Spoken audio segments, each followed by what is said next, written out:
Hello, we are back after our technical difficulties, and oh boy, Niagara have stormed out to a 4-0 lead just like that. That is the first ball. It's 1-2 now. Just to give you a recap of what has happened for the Power, Carl led off and struck out swinging, and after that, it all broke loose for them. Eels with a single, then later scored. Iujima singled, then got a stolen base because then he scored, and they both scored off Simmons. Strike three, batter is out. That's 2 down. Then Simmons had a 2-run RBI double to make it 2-0. And the next batter, literally next pitch, Coleman came up, the DH. He hammered a 2-run homer, and that is how we are at our 4-0 right now in the bottom of the first, with now 2 outs after the strikeout. This is the type of game we need just to get back on track, and it's been a long time coming. Hopefully, they can keep it going and get a little winning streak going. And it's a high chopper to second baseman, throws it to the shortstop, and that ends the inning. Nice play. We're going to go back to commercial break here. It is 4-0 Power at the end of 1. When I'm done here, we're going to implement 4 runs.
And we are back here for the top of the second inning. It is 4-0 Power.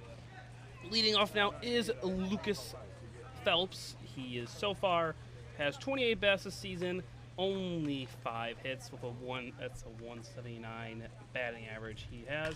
And that's a drive to center field to start off the at bat here. They're going back to the warning track, and that is caught once again by the center fielder. And that is the first out of the inning. And a nice snag by the center fielder, and Muzio will be up to bat next.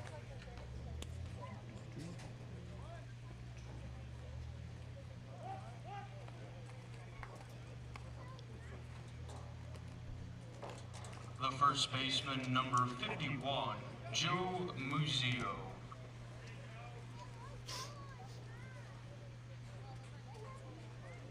Joe Muzio out of Rockport, Massachusetts.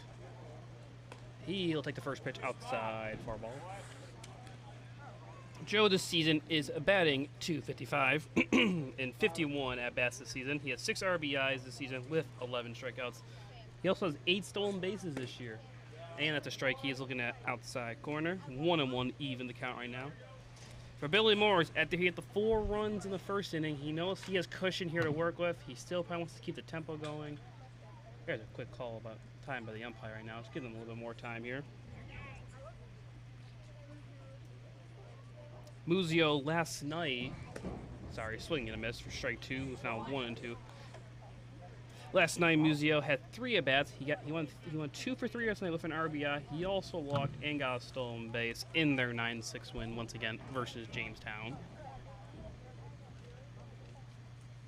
And that's a pitch that doesn't reach the plate and it bounces away. That will even the count at 2-2.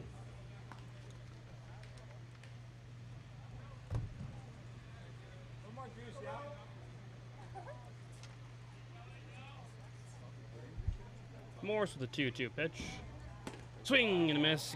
Got him swinging, and that is Morris's first of the game, and that makes it 2 outs. Moreau is up next. Right there, Morris went with the high heater, got him, blown by him. Catcher number 6, Gil Murad.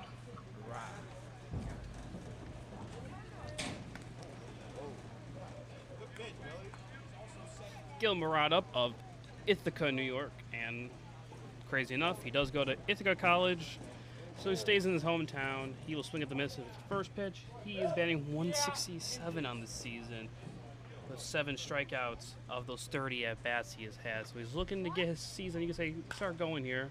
That's a lazy pop fly to right field, and he will get that. Actually, no, sorry, that will drop fair. Eyes deceived me right there. And that's a single, actually, for him. So he'll get on base. The second hit of the game for them.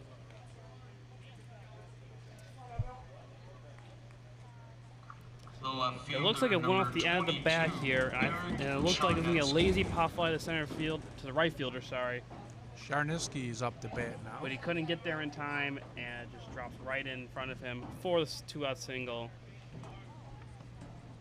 And that's a ball 1 to start off the at-bat here.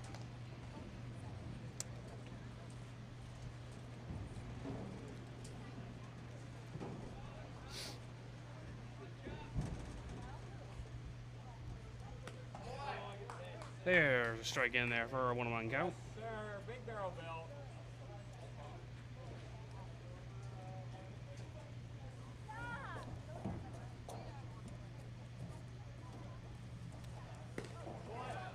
Looking at that one, strike 2, 1-2 now. Another nice pitch. Morris looking to get out of the inning here with, once again, no damage. And time is called just quickly.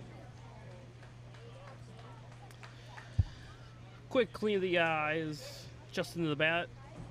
And now he's back in the batter's box. And the 1-2 pitch. Got him swinging, no contact there. Throws it to first, finishes off the at-bat. And just like that, no damage done whatsoever. Only a single, but that is all. 2 Ks in the inning for Billy Morris. And we'll be right back heading to the bottom of the ninth. No runs, 1 hit, no errors, and 1 left on base.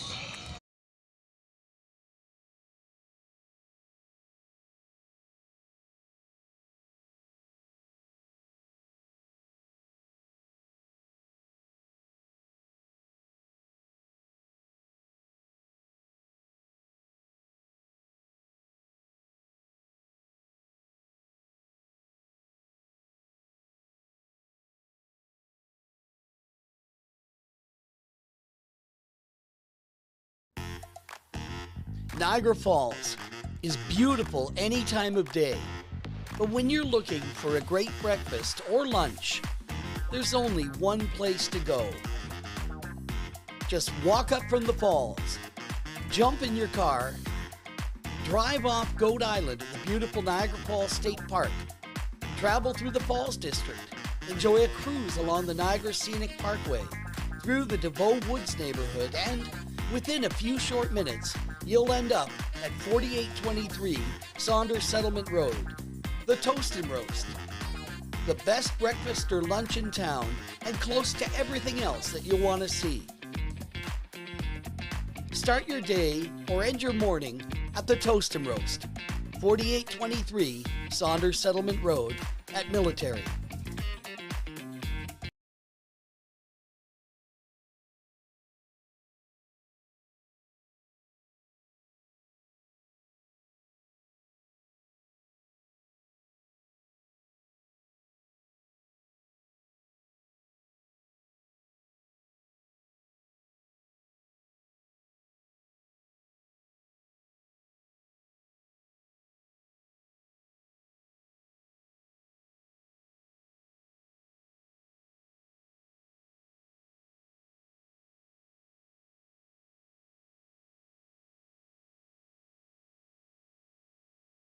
And we are back here for the bottom of the second inning.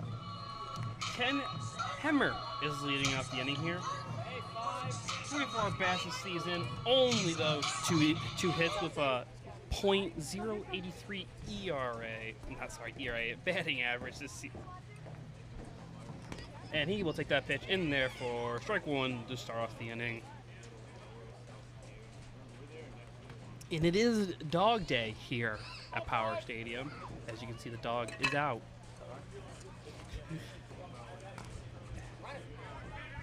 Slow ground ball. He'll let it roll. Smart play by the pitcher right there to let it go foul. That makes it 0-2 now.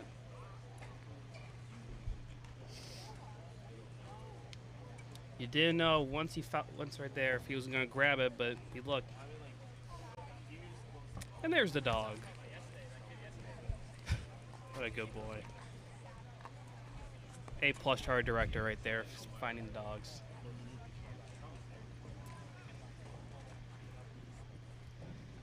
And we're back to the action here. 0-2 count here in the bottom of the second inning. It is 4-0 Niagara. No outs. Swing and a miss, and there is the first out of the inning. It will be a strikeout. Nice pitch by the pitcher. The one thing that Ken Hemmer struggles with is the high heat. He does chase after it. And he cannot put contact on it. AJ Kinney back in the lineup.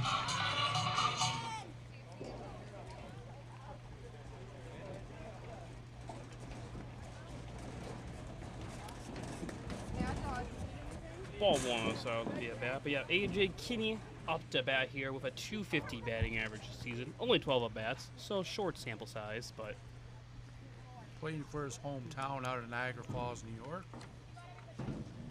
Going to Fredonia State in the fall. high heater. He chased out that one for a 1-1 count. One down here in the bottom of the second. Pitch by Champa. Low. 2-1.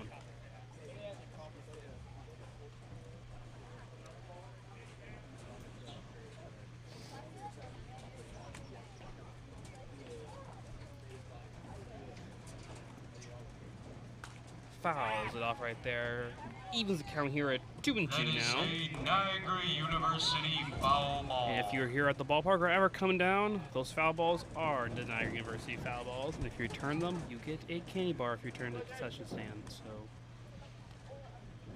come get candy if you guys want it. There's a drive to center field. That will land for a base hit, and Kinney is on.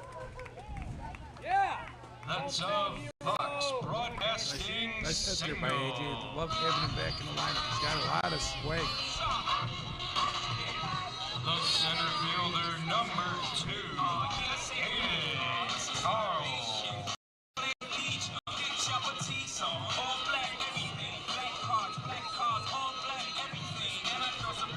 And we are back to the top of the order now with Carl here. Struck out swinging his first time up. Kansas State product in Oklahoma. This time Carl does have a runner on first here, so maybe that will make him swing better here. And the pitch. Swinging and a miss, strike one. Speaking of Oklahoma, because he's going to Kansas State, Big 12 school. Oklahoma lost game 1 of the College World Series last night to Ole Miss, so tonight we do or die game for them. Ole Miss looking for their first ever World Series championship in college baseball. Low ball, 1-1 there.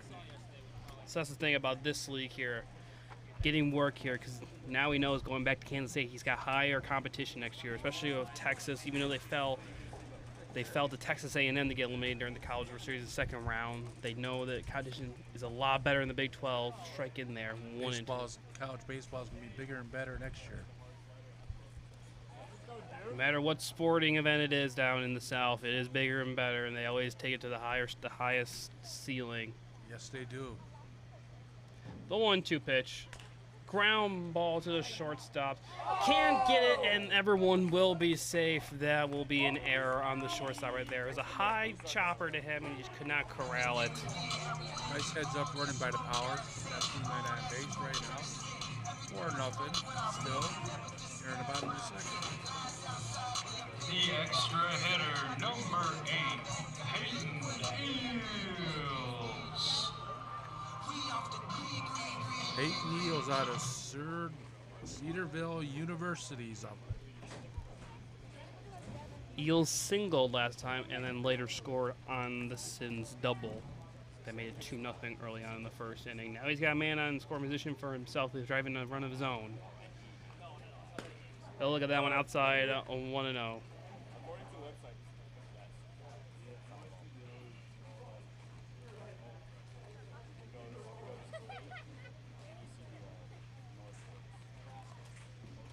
Eels is second on the team for RBIs. He has 9 this season. He's looking at that one for strike one.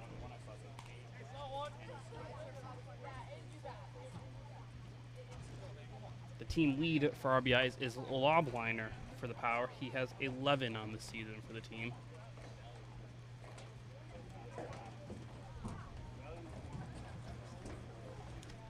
The 1-1 pitch. High drive left field, right at the left fielder. Only had to move over an inch, and he'll get that one for the second out of the inning.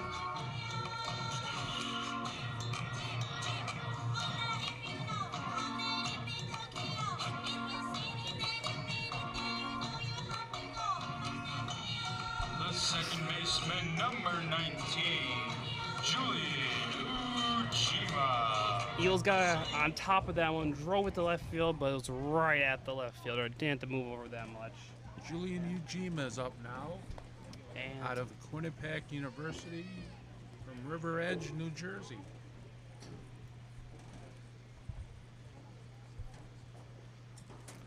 first pitch was a ball outside at Ujima.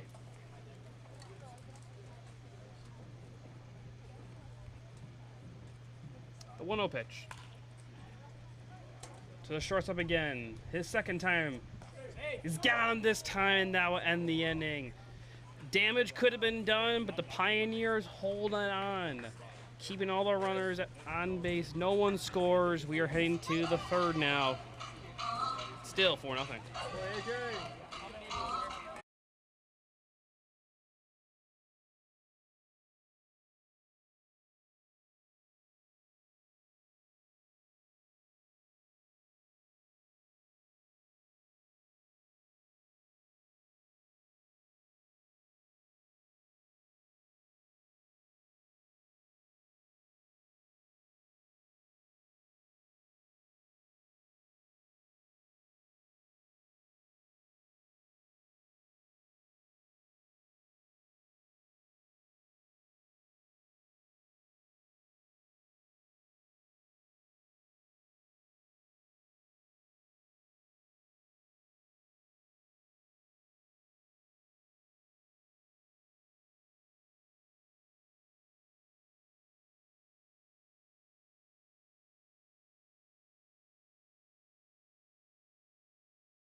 Welcome back to the game, but before we get back into the inning, I'd like to introduce to you on camera Annalie, a student at LaSalle Prep. Is that correct?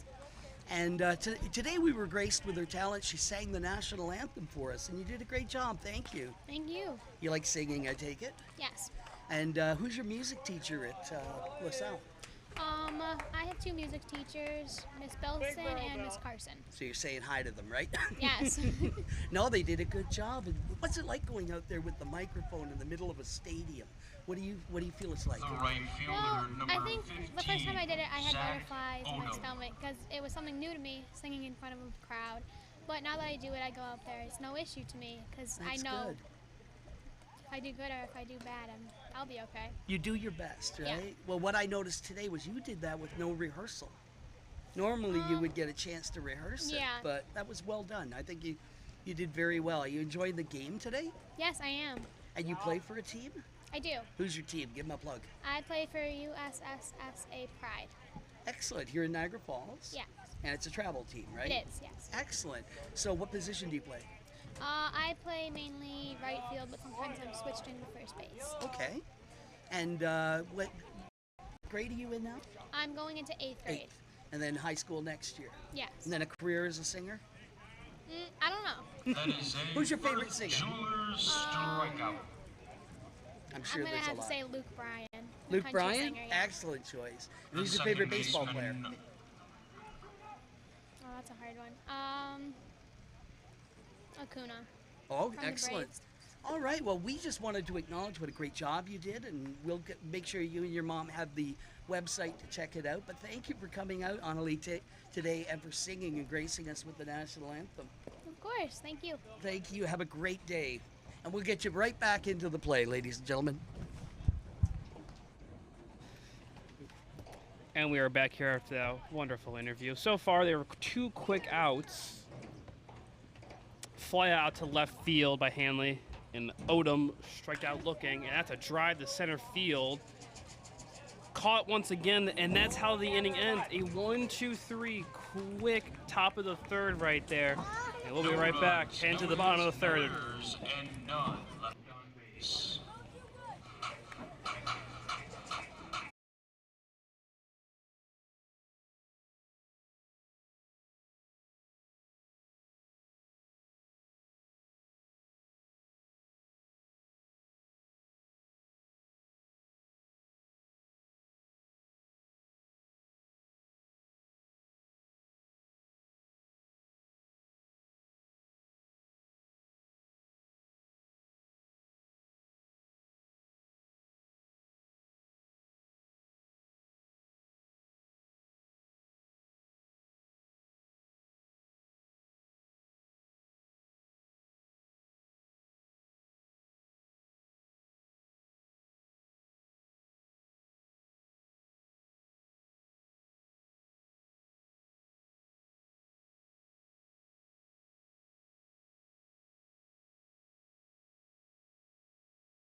And we are back here.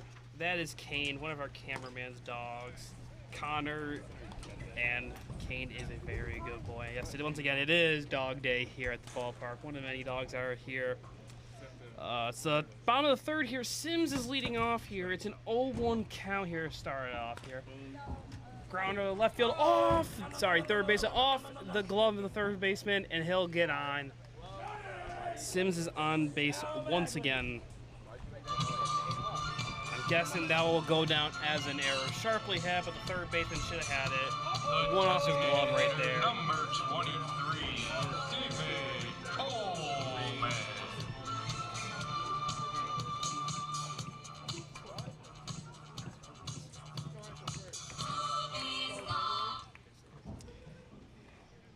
Here is Coleman, and last time he was up, he's the one that did the damage. He rocked a 2-run bomb right over the right field wall, and that's how we got to the 4-0 score officially right now. And once again, he has Sins on base here. Could he make it 2 for 2 with 2 bombs? He's looking at that one in there for a 1-1 count.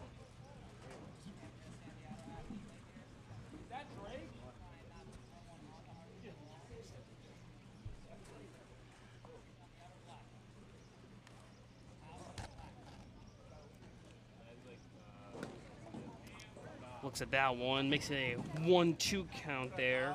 Sin's doing a little dancing over there, trying to catch the pitcher off guard.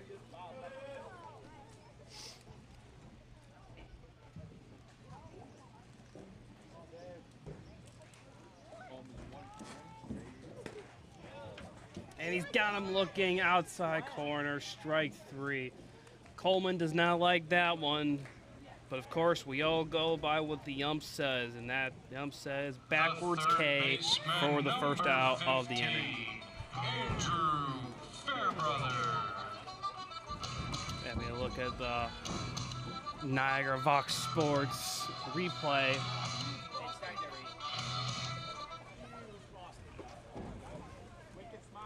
And that one looked like outside, but the catcher did a fantastic job that brought it back.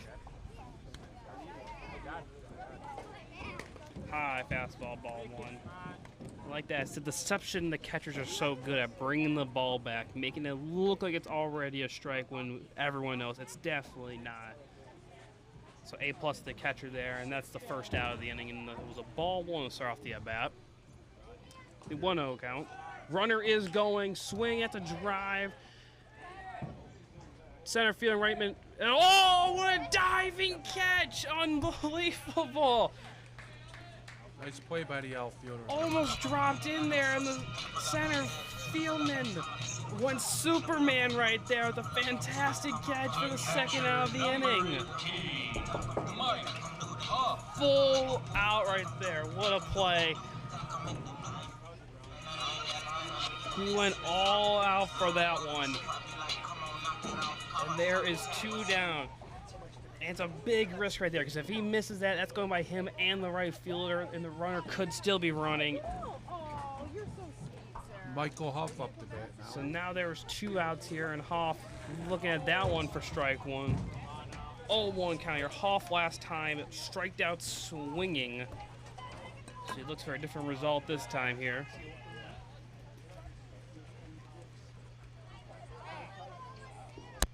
Huff is 0 for 1 today. And back, no. Batting .277 with no home runs, 1 RBI.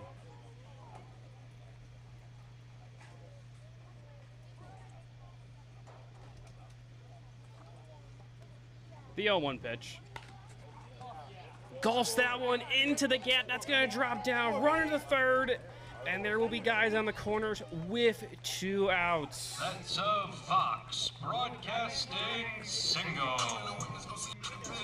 Hoff went down in. That was a nice inside golf swing he did right there to drive that one to the gap. And now he's got the inning continued. And guys on the corners now with DeCarlo coming up, who went 4-6 last time up.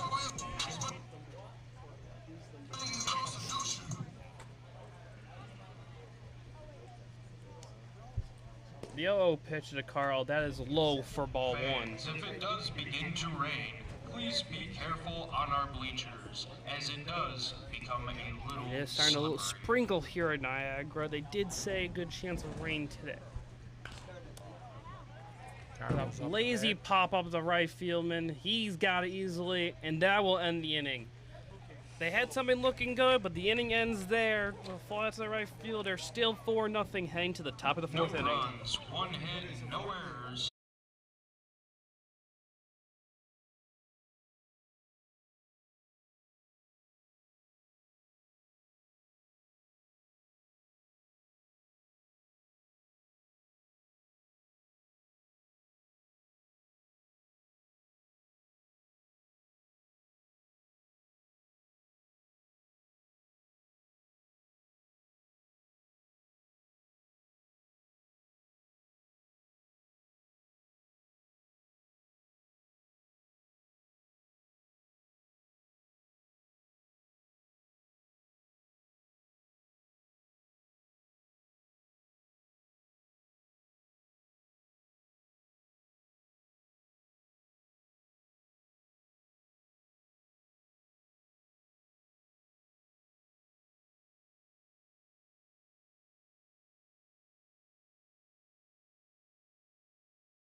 Okay, we're back here in the top of the 4th inning. Frank Wayman is up. 1 at bat, 0 for 0 today. Need a walk? Got a ball, yeah. You got a walk? Now he flew out to center field earlier. Oh, he's 0 for 1? He's 0 for 1, yes. Okay, He's 0. thanks. Yeah, it looks like he might be 0 for 2 right now, high. That's a high fly ball. Looks like Nick DiCarlo's able to corral that one for the first out. The extra hitter, number 28, Johnny Wall. John Wall's up the bat.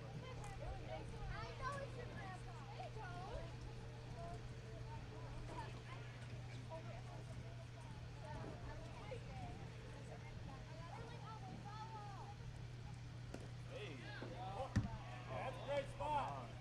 Great miss. I love it. Is this his first at bat? First at bat for Wall, he also flew out to center field. Yeah, this. I hear it showing him at that. So Wall takes it's quickly a 3-0 count.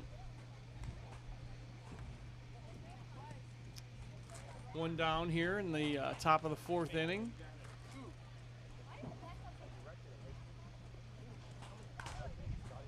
Foul back. Bring that ball back for free candy. That is a Niagara University foul ball. We never just over somebody else saying free candy. Some lady down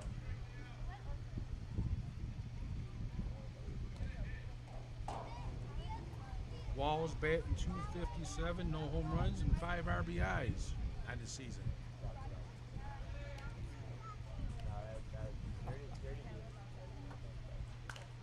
Another foul back. That's counts full, That 3-2. is a Niagara University foul ball. So we got a 3-2 count. Nobody on. Here comes the payoff pitch. It's down the line. Foul ball again. We just barely got a piece of that one and just kind of tipped it down the first baseline.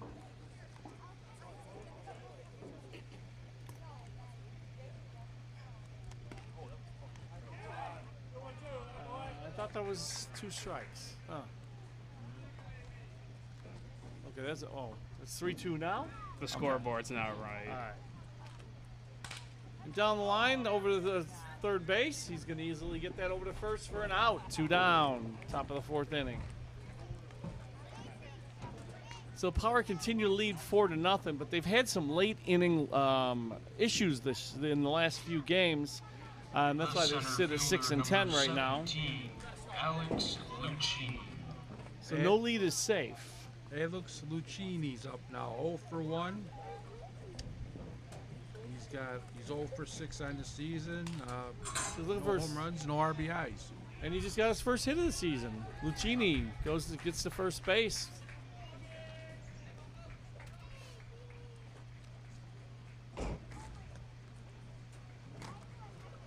The shortstop, number 21, Lucas Phelps. Lucas Phelps is up to bat now.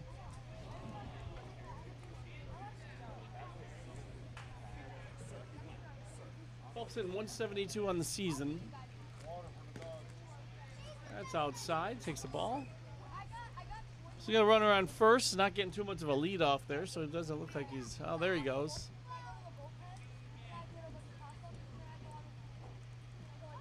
And there he goes. Lob liner down to second. Oh, it gets into the infield. Not going to take third base, though. As he swipes second.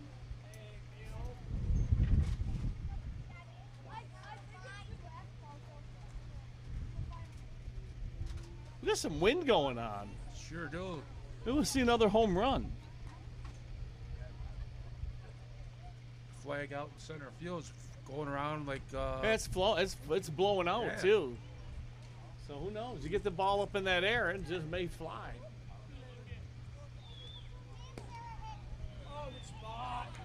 Ball.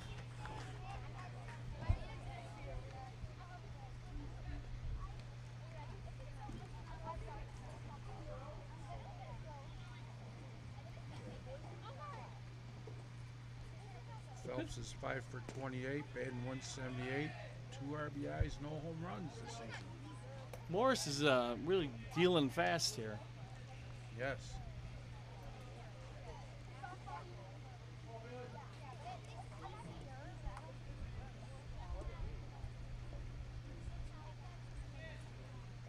Morris has a 4.50 ERA. Sure does. That's hot. Up in the air. Del Carlo giving it a run. Gave it his best effort, but could not get to that ball. But he sure did take a dive, didn't he? Sure did. He almost got there.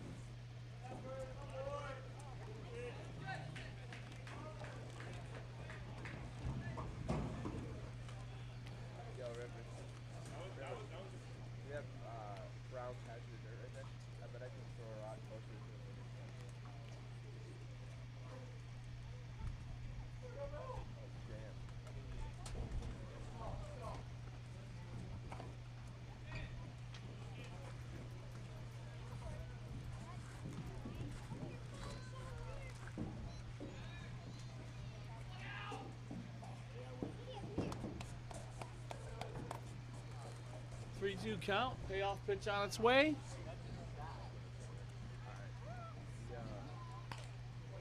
That's going to be a foul ball.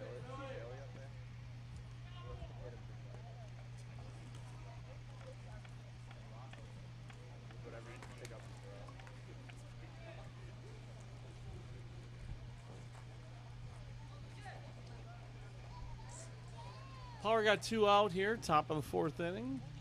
Here's where, again, this is where we've had issues in the past, so Yes. doesn't turn that out that way. Phelps is 0 for 1 today.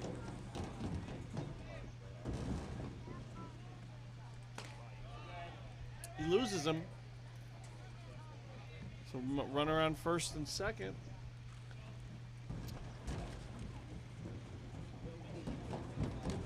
The first baseman, number 51, Joe Muzio.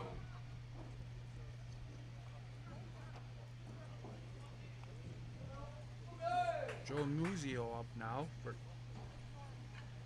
the Pioneers. Mommy. 0 for 1 today. 13 for 51 on the season, an average of 254, no home runs, and 6 ribbies. Yeah, runner on first and second, so we can do have runners in scoring position. Yes.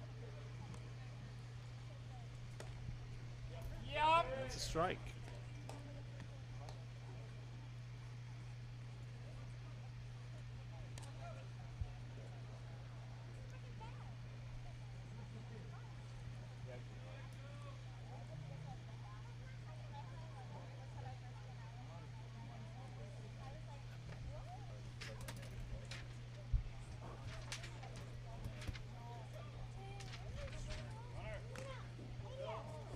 Runners were both going there in a double steal attempt, and it was foul tip there. Both runners probably would have made it there. It was probably a designed hit and run right there, but kind of backfired on them right there. So here's the scenario. 4-0 game here in the top of the 4th inning. It is an 0-2 count, 2 outs here. Morris trying to get out of this here. He so far has 3 Ks on the day here. 2 swinging, 1 backwards. And one of the guys he struck out swinging is up to bat right now here.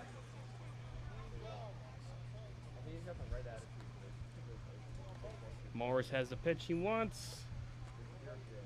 The 0-2. Got him looking, strike 3 outside corner. Once again, the batters do not like this ump's call, and that's how the inning ends. 2 men left on base, no damage done. And the score is still 4-0.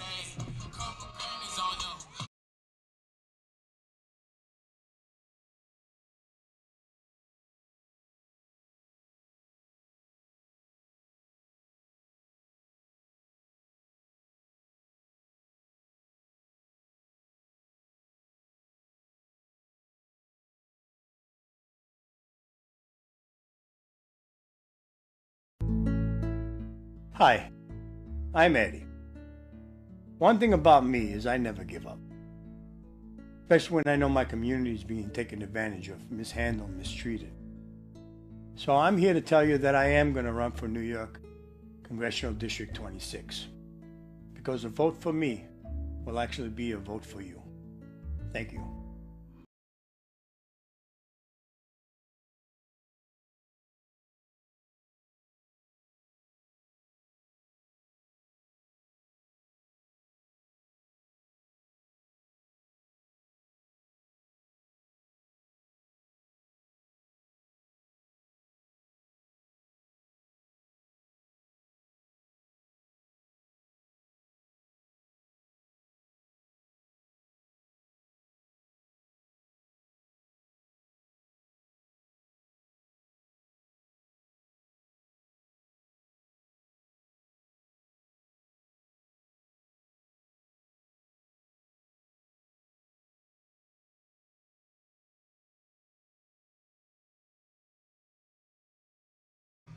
And we are back here for the bottom of the fourth inning for the Power.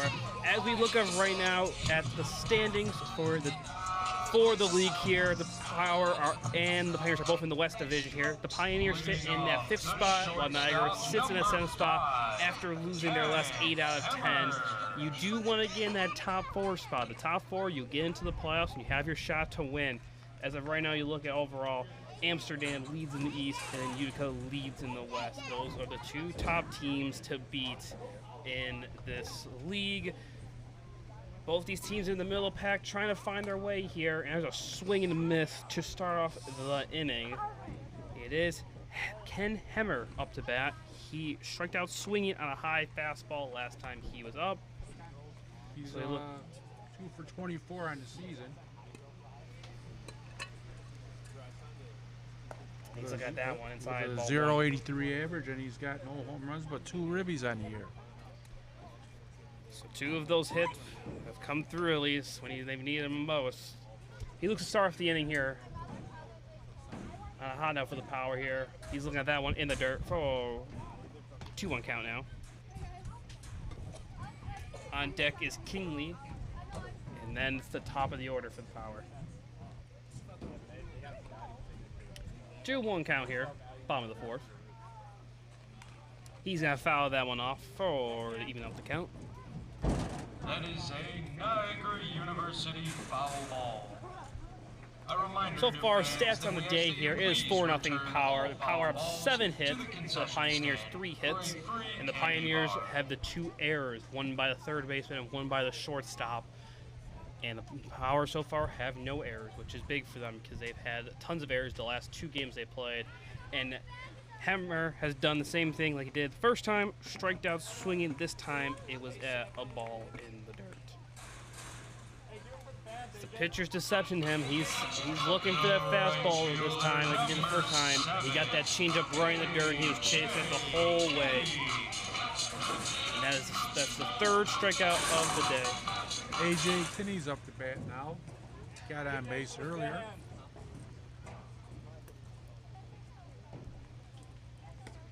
There's a swing and miss for strike 1.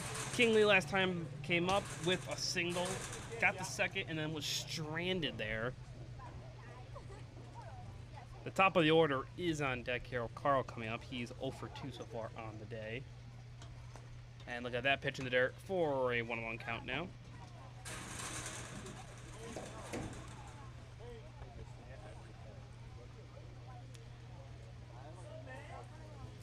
In last night's games, 4 of the 6 runs scored by the Power did happen in the 5th inning. That one's a high pop up to the third baseman. Now shortstop's calling for it. He's got it this time, and that's 2 down. 2 down.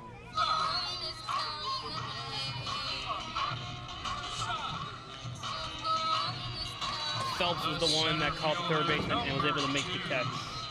And now we are back to the top of the order here for Carl. He's 0 for 2 on the day, like it was mentioned earlier. Sorry, he's 0 for 1 on the day. He has a strikeout, and he reached on an error by the third baseman last time he was up. Caden Carroll's up to bat now. And the 0-0 pitch to him is a high heater, missing for strike 1.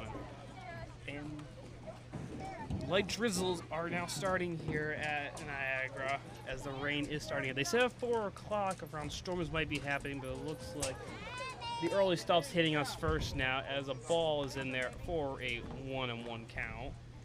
Carl's batting 250 on the year, 16 for 64, no home runs and 8 ribbies.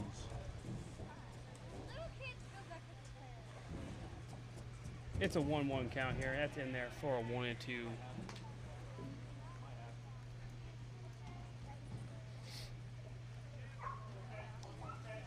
So the Pioneers, once again, looking for that 1-2-3 inning, which they have not achieved yet so far in this game.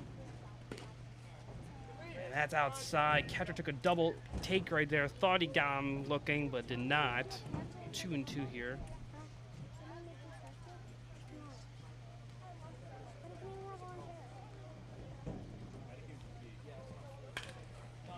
Ground ball, high hop. Second baseman corrals that one. He's got it, and that's going to end the inning. Their first 1-2-3 inning for the day for the Pioneers, which is huge for them. And now we are heading to the top of the fifth. Still 4-0 power.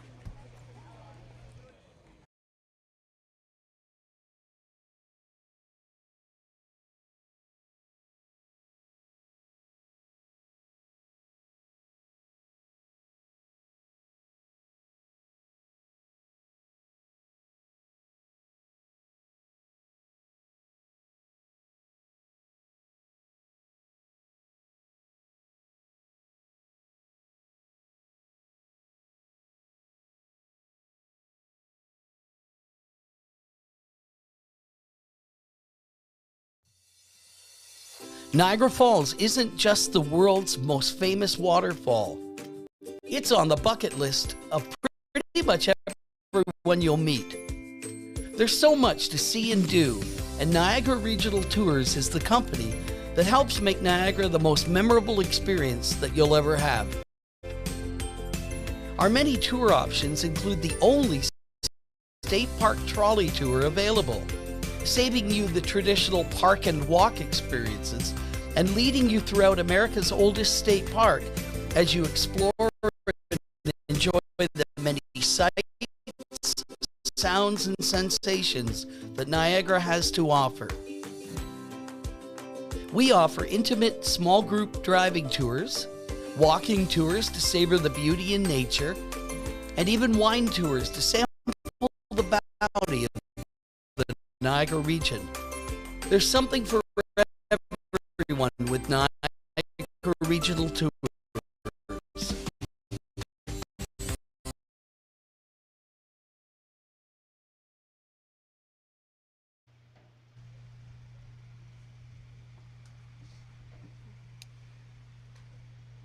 We're back here for the top of the fifth inning, and that's a pop up to the right fielder who makes the over-the-head catch right there for the first out of the inning.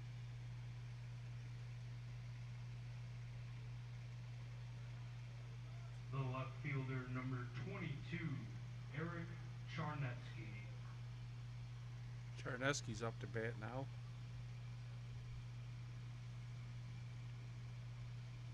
With a 91 average today.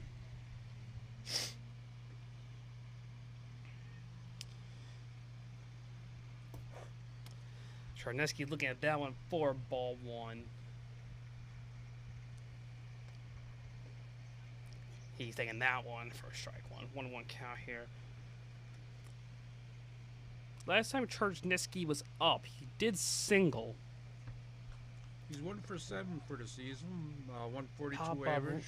Pitcher 1 running RBI. for it, and it gets out of play there. Pitcher was hustling. Catcher did not know where it was there.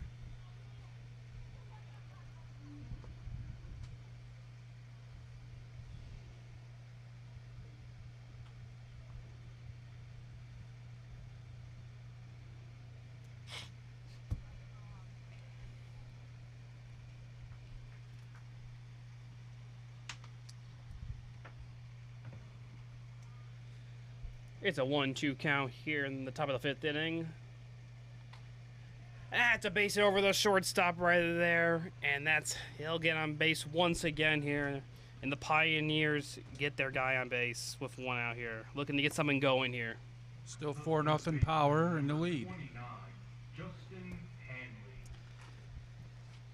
He got a hold of that one high here, drove it over the shortstop's head. Not catching that one. And the Pioneers get their 4th hit of the day. Hanley's up to bat now.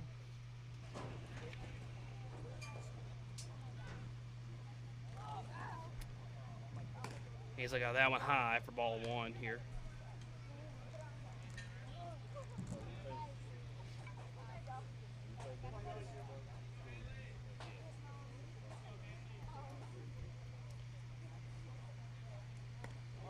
In there for strike 1.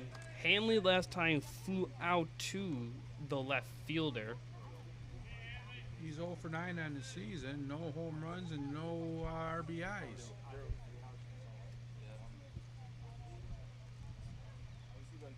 That's in the dirt for a 2-1 count right now. Billy Moore's very steady day so far. Only got the 4 hits. He has no runs so far. And then he's striked out 4 batters so far. He has 2 of them out on backwards Ks, looking and 2 swinging, and there's another swing and a miss there, even the count of 2-2 here. That's the one constant he's had so far. He's had that high heater where he's had them chasing.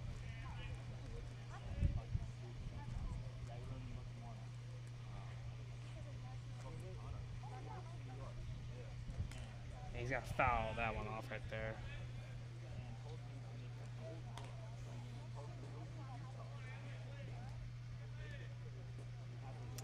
There's another dog here. Hope he watches his step. The dogs do live the dream every day here. There's a foul tip right there. Off the back fence.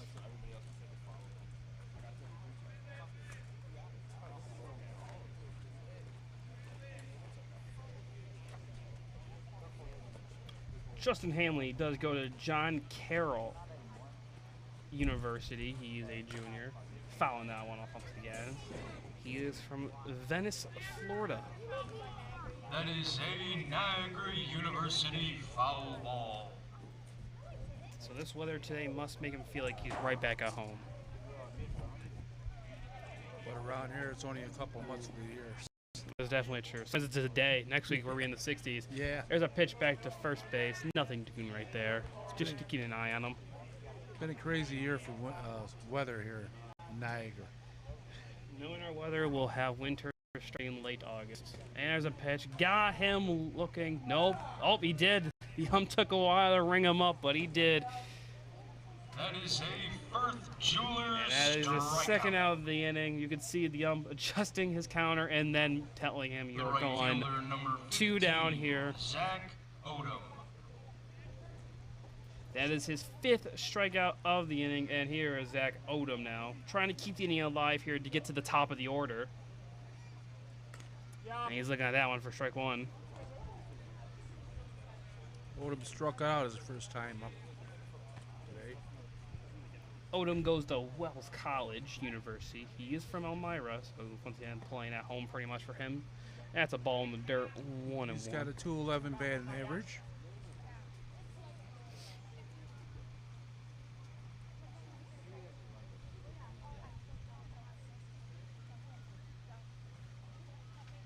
Morris with the pitch, fouls that one off. 1-2 here. Once again, like he's done all day, Billy Morris has gotten to that 2-strike count where he knows he can get him out anytime here. The Pioneers looking to keep the inning alive here. 1-2 count. The pitch. Ball in the dirt. The runner goes, and he'll get there easily. That will be a wild pitch right there. And now they have a runner in scoring position. Odom's 4 for 18 on the year with a 222 average. No home runs and 0 ribbies. So just like that, it's called up for Odom to get his first RBI of the season right now. He has the chance for it. The 2-2 count, 2 outs, top of the 5th. The pitch, looks at that one in the dirt. Now he has it full with Bear looming on deck.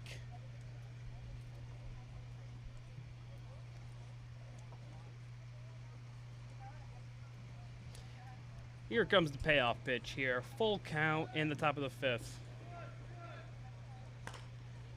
Slow grounder jumps over it. The shortstop got him just barely, and that's how the inning ends. The Pioneers threaten, but they cannot cross that home plate still. The Power get out of it, heading to the bottom of the fifth now. It is 4-0 still.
And we are back here for the bottom of the fifth inning.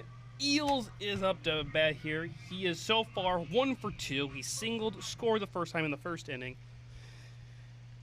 And he also then flew out to the left fielder the second time. And now he's got a bunt. He's trying to get it for a bunt single. Play by the third baseman. He's in there with a single. And once again, the Power using the small ball to their advantage.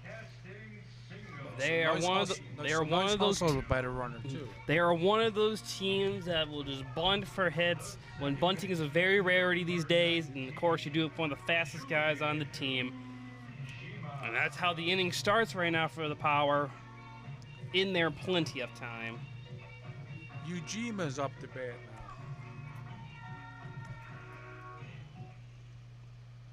Ujima is also 1 for 2 on the day. He also singled, and then it was a 5-3 put out for him. Eel is doing a little dance over there. Made the pitcher step off there because you can see him in the corner of his eye. I would have to say there's a very good chance of him going now, trying to keep pushing the envelope here, getting some more runs for the Power. There's a hard hit foul. Looks like he was going deep with that ball.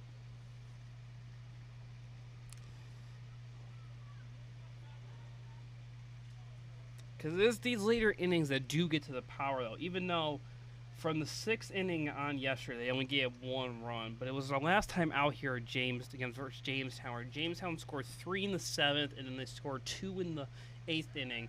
That really put the game away for them. So the Power know they need to keep the hits going here. They have 8 hits on the day so far. We are here in the, once again, the bottom of the 5th inning.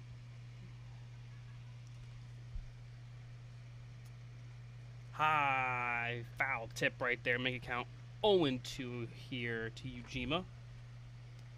He is a product of, once again, Quinnipiac University, who is in the MAC conference. So he does come out here often, especially when they play Niagara University. He's in the 0-2 hole, though, right now, looking to come back here. Eels on first. He's 9 for 32 on the year. Eels is going. Dry right up the middle, play on a shortstop. He'll just get the out right there, and they'll take that. That's a 6-3 put out right there. Hard, sharp ground ball right there. There's a very nice play by a shortstop right there who has struggled so far today. Had an error on him earlier. That's a nice snag right there. They get the first out of the inning here. And now Ben Simmons is up to bat here. He is 1 for 2 because he got on with that error from the third baseman last time. Yeah, he hit that smacking double in the gap the first inning, make it go 2-0. That's a ball in the dirt. 1-0's the count.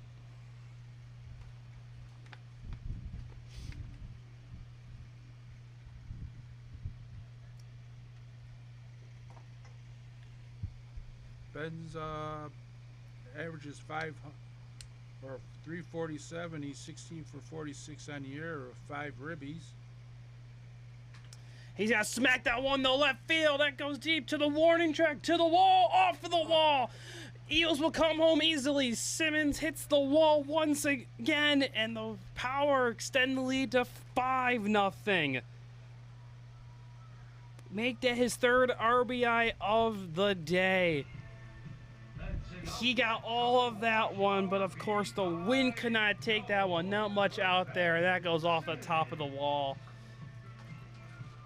And the Power extend the lead. Designated hitter number 23, David Coleman. And now is the same script like the back from the first inning where Sims hit a double, scored in a run. Now Coleman's up. Will he hit a homer like he did the first time up? 2-run bomb. But then the third inning he came back, striked out looking, and Coleman's actually got a high pop up this one right to the second baseman. He's calling for it. He's got it, and that is the 2nd out of the inning. 5-0 Power. Sims getting really under that one. He's trying to uppercut that one like he did the first time. And now Fairbrothers coming up here. He is 1 for 2 on the day here. He has a single also in that first inning, along with a flyout to that center fielder in the 3rd.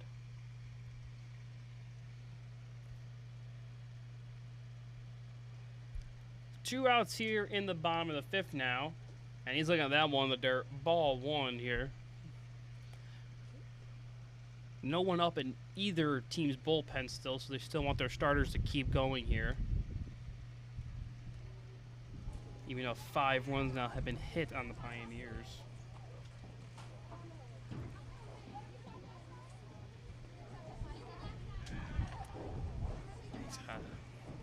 Just a fake throw right there. It doesn't even throw it, actually, just a little standoff they have right there. With Sims doing a little dance over there once again. And now they're back. Now he's back on the mound, looking for his pitch here to try to get him out of this inning here. Throws a fastball in there for a 1-1 count to even out here.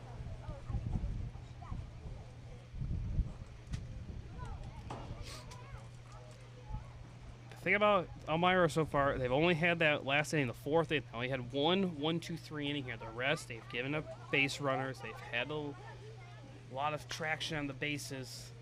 That's a high popper to the first baseman. Can he make the play? Off of his glove, he cannot.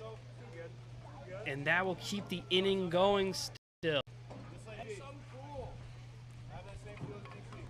A brutal one right there. They could have got him out of it, but now the inning continues, and now they hope it doesn't bite them after that play.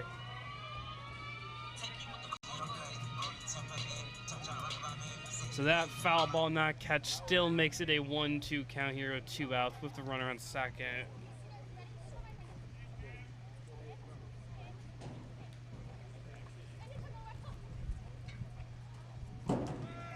Runner's going. He's not even gonna. The catcher's not even gonna throw it over there. Not even gonna risk it.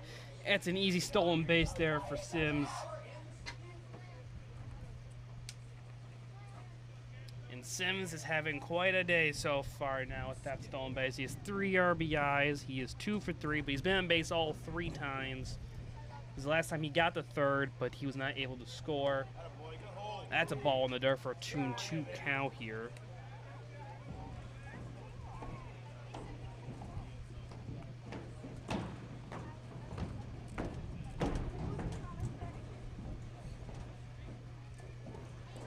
Wind starting to blow a little here from the east to west. That's a high ball. Makes it full now. Actually, sorry, our score bug was a little backed up there. He is walking, and now it's first and second That's with a 2 outs. free pass Sorry, third. for Andrew Fairbrother. The catcher, number 18, Mike Huff.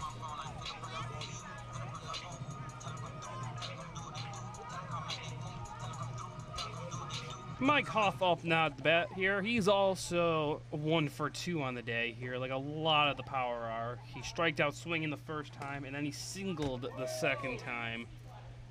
And he's got a chance at driving a run with Sims at third. There's a good chance you could see Fairbrother maybe trying to steal here, because then you get into that spot where the runner could go from third to home on the throw. Who knows if they do that? And that's a ball inside. Make it 2-0.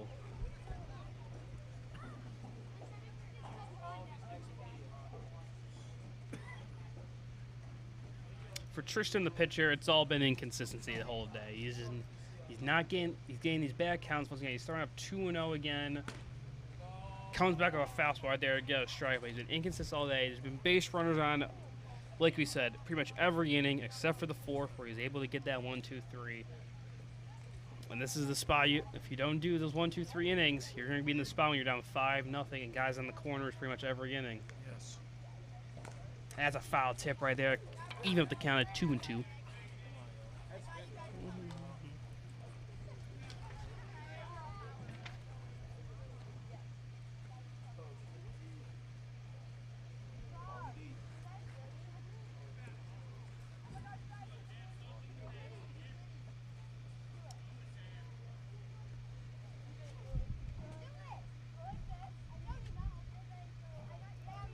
Here comes the 2-2 pitch here. Runner is going.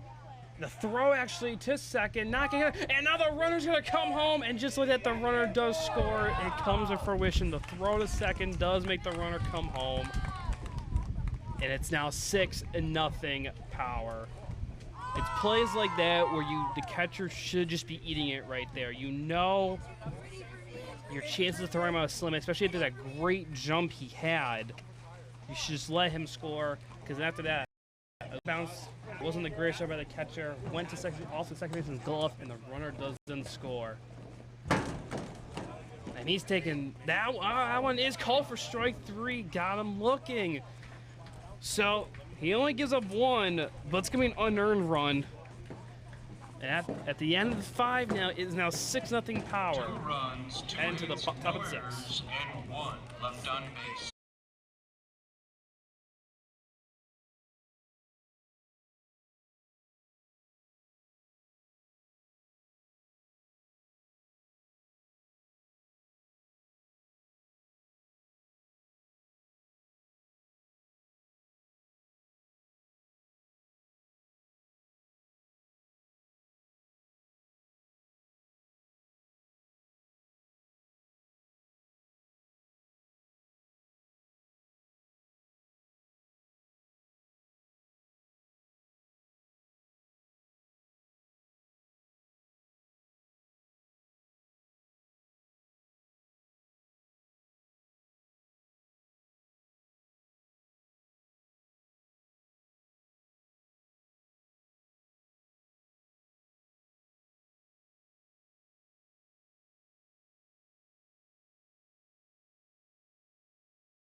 Back here for the top of the 6th inning here. Pioneers are down 6-0 now.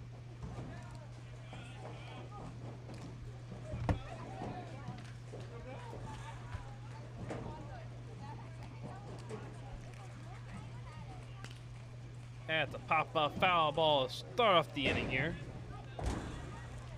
That is a Niagara University foul ball. Kyle Shemslesny is up to bat here. 2 for 22 on the year, no home runs, 2 ribbies, and got a 90 average.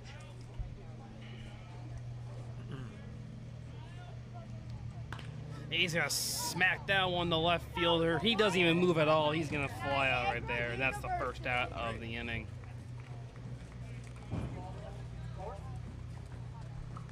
The designated hitter, number 33, Frank Wayman. And now Wayman's up the bat here. He's 0 for 2 on the day here. He has flown out to the center fielder and the right fielder. If he flies out to the left fielder, he'll complete the outfield hat trick. 10 for 34 on the year with a 294 average and 7 ribbies. He's looking at that one, ball in the dirt for ball 1.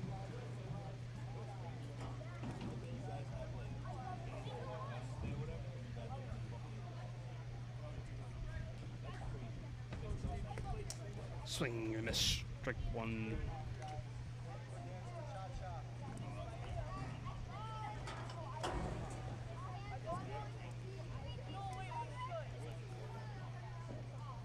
Swinging a miss right there, makes it a 1-2 count here. Once again, Billy Morris is grooving so far. He has so far gone 5 innings here, 5 1/3 inning here. And he's actually gonna get a base hit in the gap right there. That's gonna split them. That's gonna roll away the ball, runner to second, and that actually will be a double there. And that will be the first extra base hit of the day for the Pioneers as they're looking to get something going in here finally for them with that double by Wayman. The extra hitter, number 28, Johnny Wall.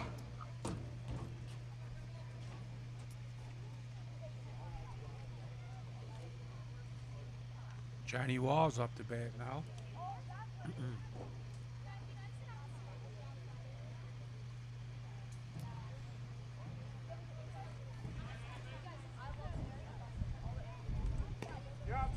Johnny Wall's looking at that one. Going with the no gloves. I love that look. You look like a true batsman when you don't wear batting gloves right there.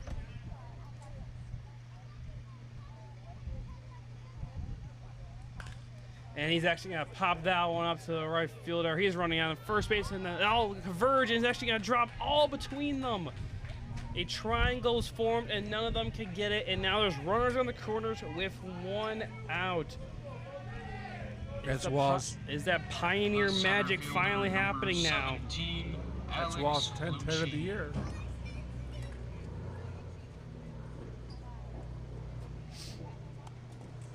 All 3 are converging. The first baseman you knew did not know where it was and just dropped right in front of the right fielder, and the second baseman then barehanded puts it back in. And now the Pioneers are out of venturing here, looking to get a run now. He's looking at that one for strike 1. Lucchini's up the bat here. He singled the last half, then got a stolen base. And then his first at bat, though, he grounded out to third base here. He's looking at that one for ball 1 right now.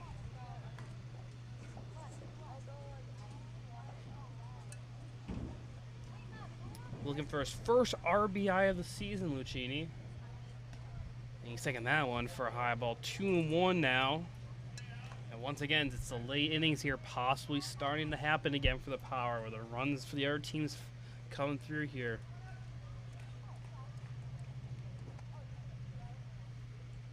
And he hits them, and the bases are now loaded for the Pioneers here.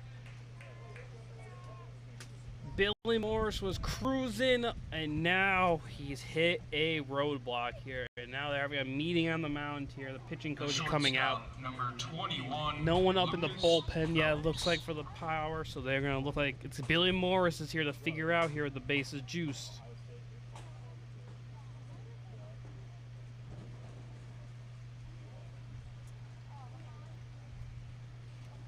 Fans, be sure to stick around. Lucas Phelps will now be up at the bases loaded here. He has 2 RBIs in the season here. A base hit by him will surely get him to his 4th RBI at least for this season. He does have 5 walks in his 28 at-bats here, so he does work the count here. Fans, be sure to stick around for after the game. We will be hosting an autograph session where you will get to meet and get autographs from some of your favorite power players.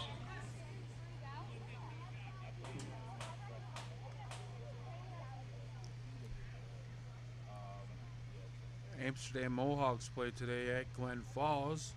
7 o'clock start. The Boonville Baseball Club play Watertown Rapids at 5 p.m.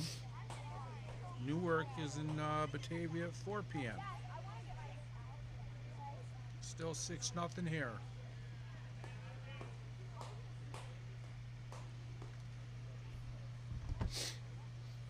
He has committed Lucas to play for Florida Atlantic. He's got fouled that one after.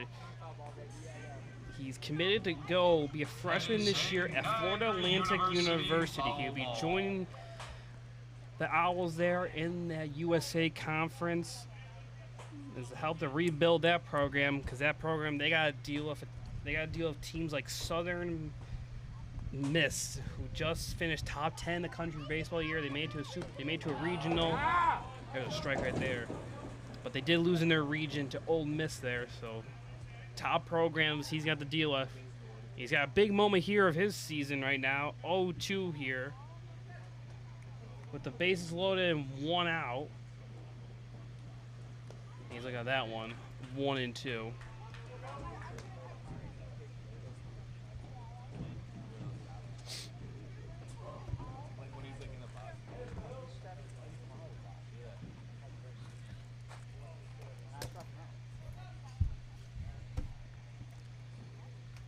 One-two count here, 1 out. Bases are loaded. He's gonna ground that one. They're at least going to get the 1 out there. 1 run will score, but they do get an out. So 2 down now.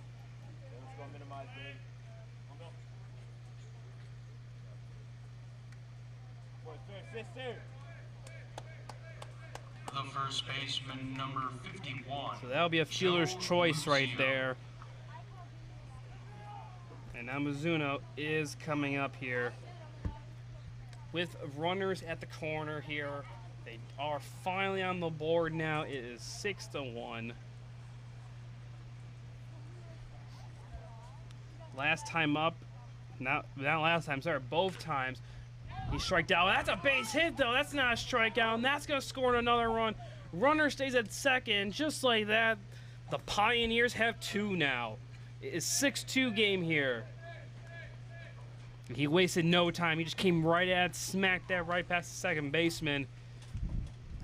Pioneers have something going here, and actually they're wasting no time here. They're actually going to go to the bullpen, actually. I haven't seen anyone up, but it looks like they're going there. So we'll be right back, actually, while they make the change here. 6-2 power, but the Pioneers are storming back here.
Niagara Falls is beautiful any time of day. But when you're looking for a great breakfast or lunch, there's only one place to go. Just walk up from the falls, jump in your car, drive off Goat Island at the beautiful Niagara Falls State Park, travel through the Falls District, enjoy a cruise along the Niagara Scenic Parkway, through the DeVoe Woods neighborhood, and within a few short minutes, you'll end up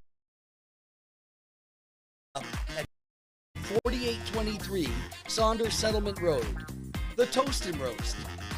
The best breakfast or lunch in town and close to everything else that you'll want to see. Start your day or end your morning at the Toast and Roast, 4823 Saunders Settlement Road at Military.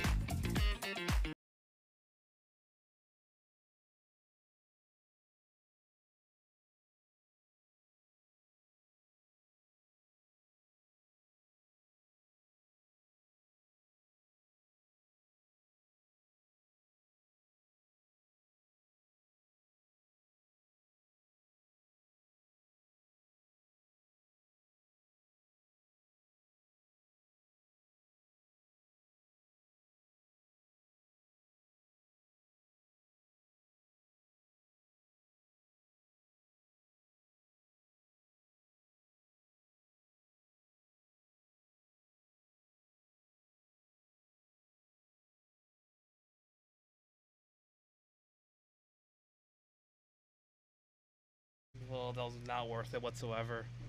Okay, we are back here after the pitching change here. Ground ball to third baseman. They're actually going to end the inning.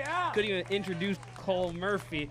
And just like that, the inning ends there. The Pioneers do get two, though. They're back in here. It is 6-2 heading to the bottom of the sixth.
And we are back here for the bottom of the 6th inning. New pitcher is on the mound for the Pioneers. And we have a very special guest joining us in color right now. Hi, my name's John Shear. I'm the director of this broadcast. And I'm here to, I don't know, talk about some baseball. Do you know enough baseball? I know the Mariners aren't very good. All right, that's all you need to know. That's strike one. Sorry, that's ball one to start off the inning. Yes, John makes all this magic happen here. I help him a little, but it's mostly him carrying here. That's in there for strike. You don't one. need to flatter me like that. I got to. Because what else am I going to do? I don't know, call the game? All right, 1-1 count here. No outs. And swing and a miss for strike two. He was swinging for the fences there. Sure was, John. It was a powerful cut. Good thing he plays on the power. And the 1-2 pitch. That doesn't even make the play. That is ball two right there. Not fooled on that one right there. John, what do you think about the power performance so far? I thought their first innings were actually, you know what? Their bats have come alive this game compared to previous games. They just have not been able to get their bats going. Today they've been making quality hits, and it shows in the scoreboard. Exactly. They right now have 6 runs and they have 9 hits, out-hitting the Pioneers 9-7. The count is now 2-2 here. Here's the pitch. Got him swinging on the high heater. 1 down right there. Carl could not catch up to that pitch right there. As we look at our replay, he is well behind that one.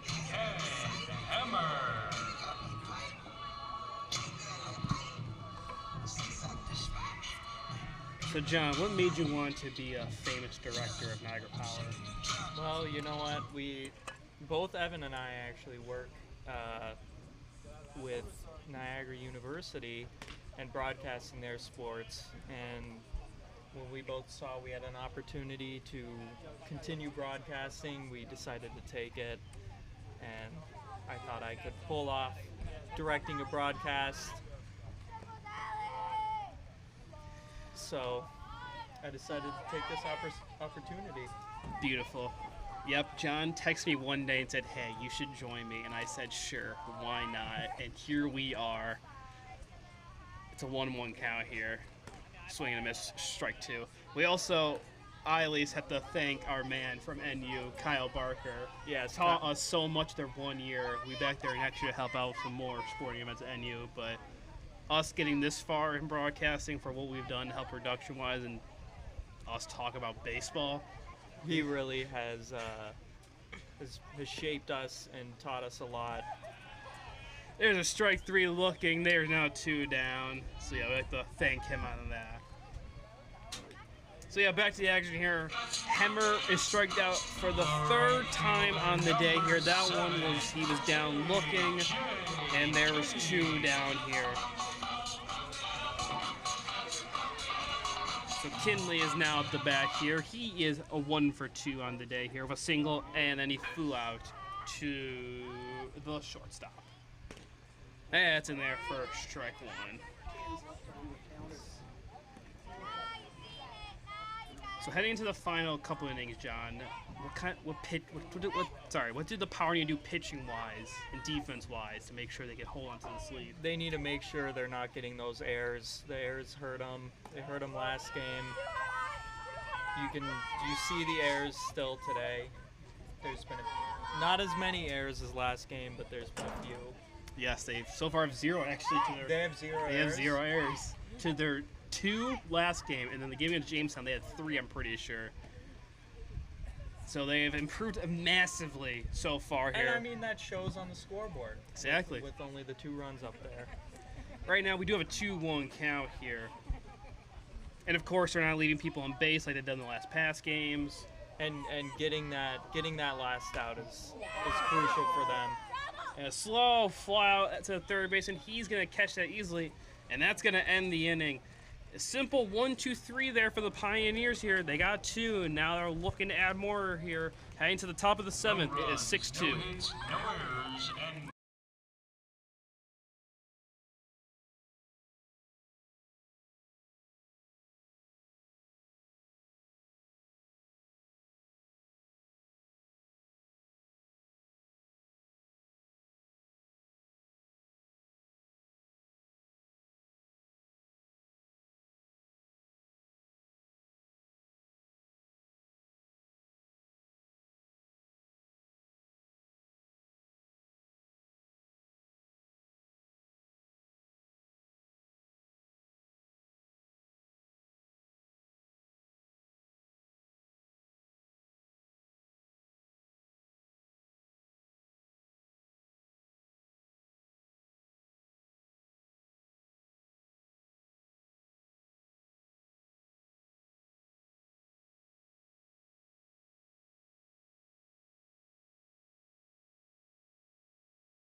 And we are back here for the top of the 7th inning here. 6-2 ball game here. And swing and a miss to lead off the inning here.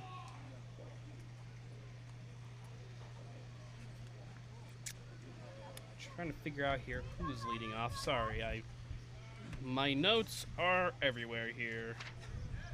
Pristine broadcasting over here by me. I'm guessing it's Chernesky up the bat. Yes. And I believe from my notes, he is so far 2 for 2 here with 2 singles.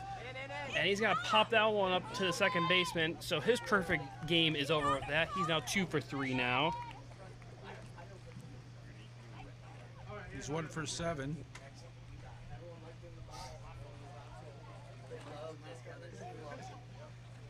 the third baseman, number 29, Justin Hanley. And now Hanley's up the bat here. He last time, he's 0 for 2 on his day so far. He flew out to left field. Then he striked out looking. High chopper. Foul ball. I'm called. That one was very close.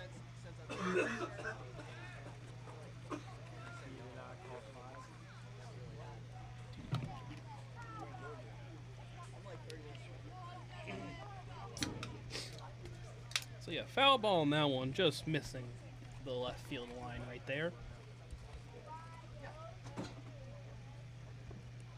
How about that no-hitter yesterday? Yeah.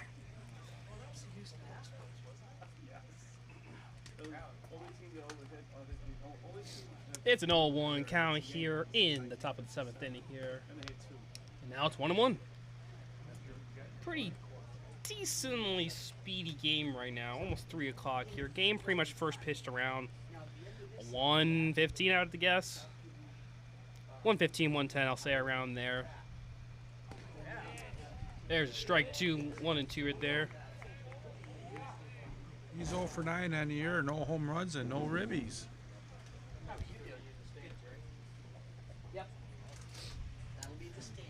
So that's Hanley's stance on the season. He's looking to at least do something here. Did he go? Check. No. Staying alive. It is now 2-2 we have here on the count. So the Pioneers, if they want to win this game, they're going to find a late rally here. They still have the 7th, obviously, now, but they have 1 out here. They're going to have the 8th, and they're going to have the 9th here. So there's still a lot of chances for them to get the bats going. And that one's going to take a full 3-2. But if they're going to do that, they're also going to need that pitching to keep going here. The last inning was absolutely perfect for them. Their second 1-2-3 inning of the day. They're going to at least need to do that the next 2 times if they at least want a shot here, at least tying this game up here. And that's a high ball 4. He's going to take a walk to first base, and that's how the inning, sorry, does not start. It's the second batsman in the game of the inning, but that's how he gets on base. Still 6-2 power.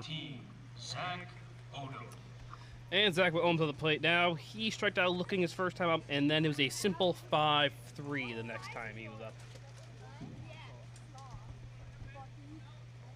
He's batting 200 on the year. High misses again for a 1-0 count here. It's the same script again here for the Power. The late innings, they need the pitching to get going here. The pitching has struggled late in these games. They let the teams back in it here. And right there, 2-0 here. And this game is just huge in general for both teams' morale. The Pioneers have got a little 2-game winning streak going themselves. Sorry, they did not have a 2-game winning streak. They only won 1 in a row. They beat Jamestown, that was it, and they lost the game before that. But for Niagara, winning only 2 out of 10 times, they need to get a streak going here, especially for the standings of both teams. Liner over the shortstop, base hit, and now is first and second. 1 down, and now the Pioneers have something cooking here. His 5th hit in the year, too. The second baseman, number 37, Kyle Chmielewski. Say that name 10 times. I'll try to say it once. Chmielewski, there we go. He's up to bat now.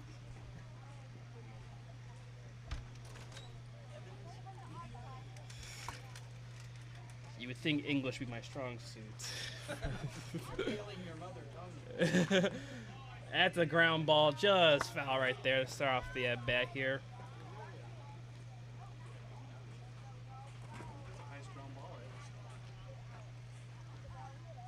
Chmielewski out of McKinney, Texas, close to the Lafayette University. He is so far 2 for 22 on the season. With a 90 average. And he's going to get hit there, and just like the last inning, the bases are now loaded. It's the same script again. This has been the problem at home for the Power the past 5 to 6 games. They got to get out of this little slump. It's got to stop. And it just continues and continues, because now here's Wayman, who he smacked a double in the right center field gap last time, and he's got the bases juiced for him now.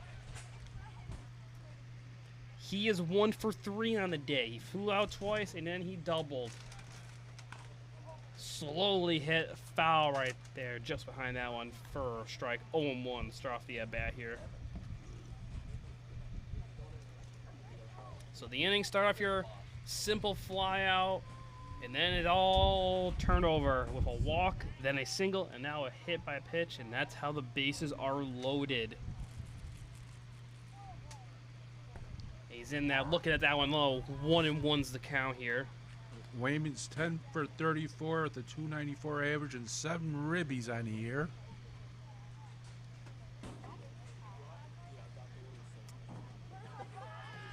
Wayman leading the team in average. And he is 2 behind. That's a foul right there. He is 2 behind Smith for the lead in RBIs of 9. He's got, and technically, the whole team's tied with 0 home runs on the season, so they're all first in their own books. Count is 1-2 now after that little foul tip there for Wayman. Big moment in the game here. The tying run is at the plate here in the 7th. The pitch. Smacked right up the middle, base hit. That's going to score 1. Second runner coming home, and now it's 6-4 ball game. Wayman comes through, and he does tie the team leading RBIs now with his 9th run batted in. You look at this, he just took that one right up the middle. Smooth hit, he was with it all the way, not pitched, not fooled whatsoever. And now we're having a little visit in the mound here, and once again, it's happening again. The bullpen's unraveling for the Power, and now it's 6-4 ball game here. This is ongoing saga for the Power. You need to get out of this inning. No more runs.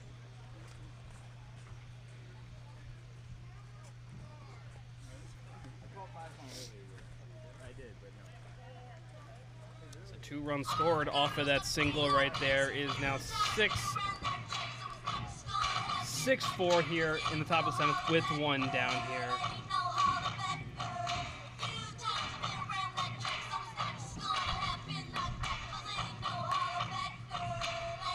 And now it's up to Wall. He's up to bat now.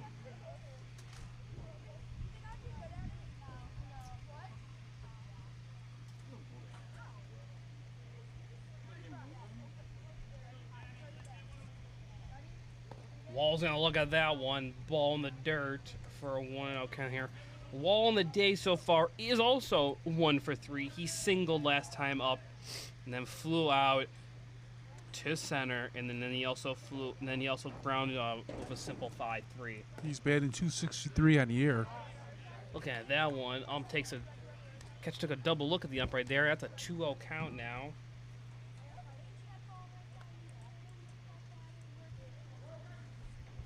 So once again, 6-4 game now.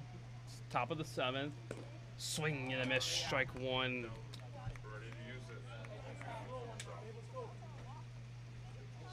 Wall here has 5 ribbies on the season here. A base hit by him, which gave him his 10th hit of the season out, 35 at-bats, would surely give him his 6th RBI of the season. He's looking at that one. That one goes right down the middle. Strike 2. 2-2 there. That pitch froze Wall. Wall's looking for back-to-back games of RBIs. He did get 1 ribby last night against Jamestown in their victory. The 2-2 pitch. Runners going to third, and now they both go, and the catcher throws strike 3, nothing called, and the count goes full with runners both getting stolen bases. It's like it's ongoing. That one. Even if it was called, he should have thrown him out, or should have tried to throw him out. Catcher was frozen there. He thought he got the call, and then the runner's going frozen. Here's the pitch. Off the third baseman's leg. Runner does not go home. He stays there. Now the bases are loaded. And once again, what John mentioned earlier, past inning, he said the errors. They've not created 1 error up until that moment. And now the bases are back to being loaded here. You know, it's the same old story again. We're late inning collapses. And here we are again. The center fielder, number 17, Alex Lucchini. Lucchini up to the plate now. He is 1 for 2 on the day here because the last at bat he was hit by a pitch. Second at bat he singled, then got stolen base, and then the first at bat he grounded out the third here. He's in a big spot now here for the Pioneers here, looking for a 2-game win, looking for their 2nd straight win in a row here. 6-4 game, top of the 7th. Bases are juiced once again. He's 0 for 6 on the season with no home runs and no ribbies. That's a ball low, 1-0. He is looking for that first RBI of the season. So right now you get a play in the infield. You want to go home and try to get that runner.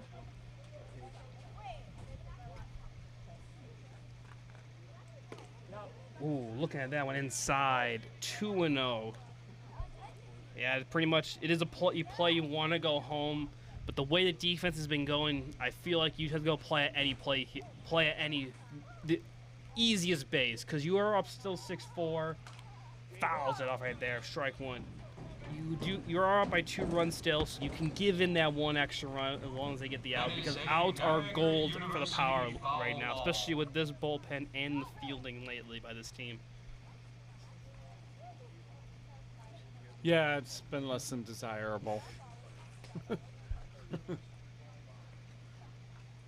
Here's the pitch. Ball in the dirt, 3-1 now. Oh, man. Oh, boy. And now people are running to the bullpen. The Power know they need the action quickly here.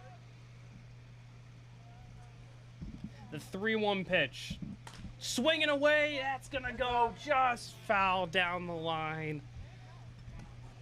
Looks like her off right at the end of the bat with that sound right there. And now the count goes full. So 3-2, runners are going to be going for sure. Well, they won't be because there's still one out. You don't want. Oh yeah, yes. yeah, one out. My bad. You're good. But yeah, the bases are loaded here. One out here, full count. And he looks at pitch in the dirt, and the run will score. And that makes it a 5-6 game now.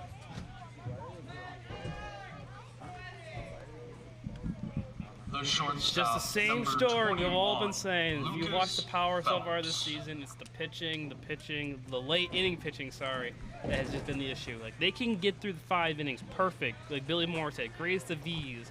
And then the 7-6 innings have come around, and it's just unraveling now here for the Power. Like I said, like the past 5 or 7 games. Yep. That's all I got to say. Is yep. Sounds like. So the Power, they get the first guy out of the inning here, and then since then, walk, single, hits Batman, single, error, and now a walk. That's a strike to start off the at-bat. It's Groundhog Day. Man. Same old movie every day. Unbelievable.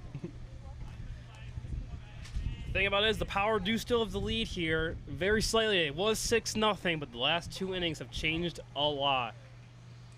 That's gonna hit him, and that will score the tying run, and it is Groundhog Day here. Groundhog Day in Niagara Falls. It's now a tie ball game, 6-6. The first baseman, That's the number second 51, hit batsman Joe of the Musio. inning. It's the 3rd hit guy in the last 2 innings. And now here's Musio up to bat. He has striked out twice, but he singled the last time up, which was the last inning. No lead is safe with this team. The opposite way. Could be 100-0. You're still possibly get worried. The 0-0 pitch now. That's a high ball going foul. Does it stay in play? It does not. It's right in front of That us. is a Niagara John, our director, is thinking about getting that ball to University get a candy bar. But people have beat him to it, so he will not get that candy bar. Sadly, John will. I'd rather have an ice cream cone today. That would have been John's Well, highlight that's of the game so far. back in my day, it was free snow cone, but that was intense. It's an 0-1 count here now with the bases loaded. Still 1 out, and that's a pitch in the dirt. The runner's coming home now. The play, there's not even no play. The play, they're gonna let him score, and the Pioneers come all the way back and take the lead. Back-to-back home games where the away team has scored on a pass of ball by the catcher to score the go-ahead run. It happened in this pretty much the same inning last game against Jamestown here, and this happened again. And the 6-0 lead has just evaporated, just like that. 7-6 ball game now. And it happened last game too. That was away. It happened the same thing. The Power have been sadly consistent in the wrong spots everywhere this season. That's a ball in the dirt. That's 2-1 now. How many runners is that? What is that like? They got the first out, right? Everyone has Yes. been on base except for the guy on deck. Wow. Musio's 1 for 3 today. And he's looking at that one. There's not even close right now. 3-1 here. I expect no matter what happens with this at bat, unless they get a magical double play here, we'll have to switch pitchers.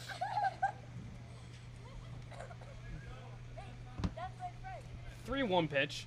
That's another ball in dirt. Not even close, and the bases are back. Yeah, they've got to being make a loaded. change here. I mean, he's frustrated as anything, and they got to make a move on the pitcher. He's just doesn't have it Yep, today. and there he goes. They will make that move. The bases are loaded once again.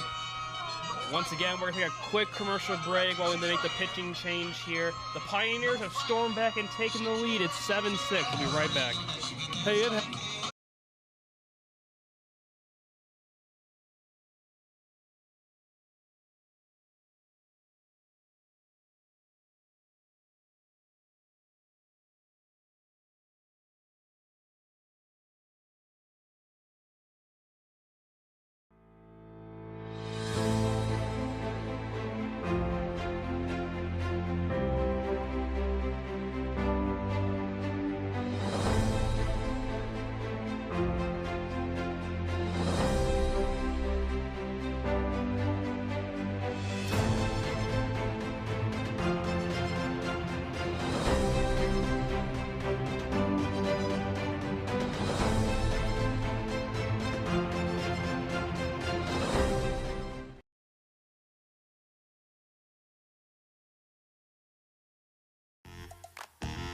Niagara Falls is beautiful any time of day, but when you're looking for a great breakfast or lunch, there's only one place to go. Just walk up from the falls, jump in your car, drive off Goat Island at the beautiful Niagara Falls State Park, travel through the Falls District, enjoy a cruise along the Niagara Scenic Parkway, through the DeVoe Woods neighborhood, and within a few short minutes, you'll end up at 4823 Saunders Settlement Road, the Toast and Roast.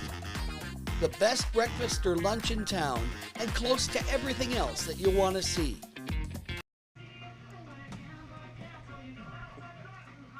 And we are back here. Pitching change has been made. They have brought in number 33, River Hart. This will be his first appearance of the season. And the Pioneers have just stormed back just to tell how important, huge this game is. Here are the standings. The Power of last week were in that fourth spot. They were in that last playoff spot. Nice cushion where you want to be. You still want to be in that playoff spot. But as of right now, they've lost so many games in a row. They're 6-10. And now the Pioneers, down 6-0 at one point, have stormed back. And they have a chance now with a win today to jump Geneva and get that win. Against a very inexperienced pitcher right now. As you said, it's his first game pitching. And he's starting off the at-bat with a 1-0 count there. That pitch was outside. That's in there for strike one. Look at that River. He looks like he's wasting no time at all. He's on that rubber. He's ready to throw it. And he's going to get smacked to center field. Center Mulan's under it. He's got it. Runners both tag from Holt. The runner second goes back, but the runner third scores. It's 8-6 ball game got now. Him. He didn't tag. You got it right. You know what's funny about that play is we just had somebody in the booth say, you know what, they're not tagging. They're not tagging the base, tagging up. For 3 straight pitches. Yep. And they said they didn't tag him. He's going to talk to the other ump. We're going to try to get a replay on this because this is a huge moment in the game here. It's either 8-6 or 7-6. Oh, they're sticking to their call. No, he is out. He didn't tag it. I watched it from here because once Peter mentioned it to me, he says he didn't tag. I was like watching, and he did not tag. So, wow, that is a crazy way to end the inning. The Power did get their magical double play. Well, a third baseman knew he didn't tag because he actually tagged that base and he knew he was out. And we'll be right back after that crazy double play. 7-6, the Pioneers have taken the lead.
And we are back here for the bottom of the 7th. At the top of the 7th, I couldn't even think of crazy and I can't even think of another word to describe that top of the 7th inning.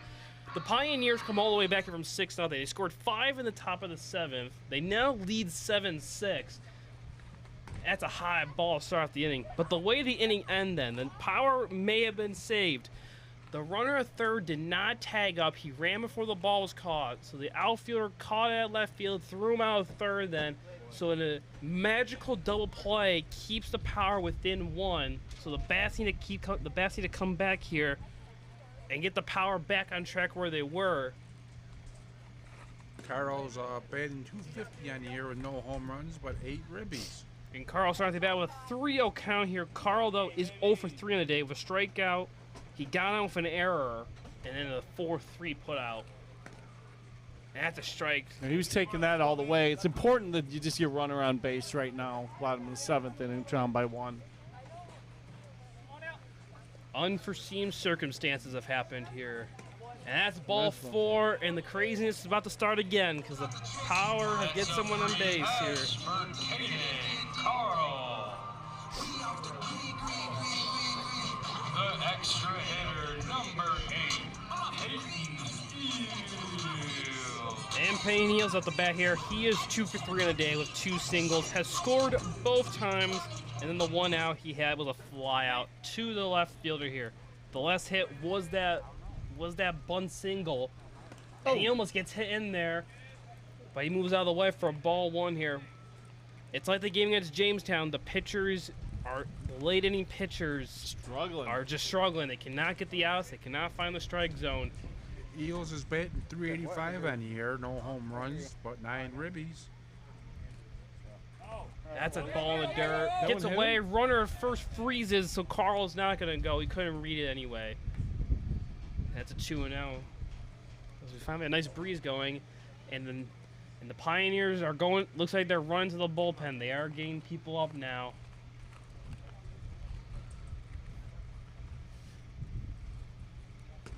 .3-0. He's only thrown 1 strike so far in the first 2 batters. Yeah, you got to make him throw a strike. You don't even want to take a swing at this one. Just make might him, be at the point here where you just take the 2 pitches and you work with it. Yeah, he's taking that all the way for strike 1 right there. He wasn't even moving. He was just like, put a strike over, buddy. Because if you can't put a strike over, I ain't swinging. You do wonder if he'll take it again here.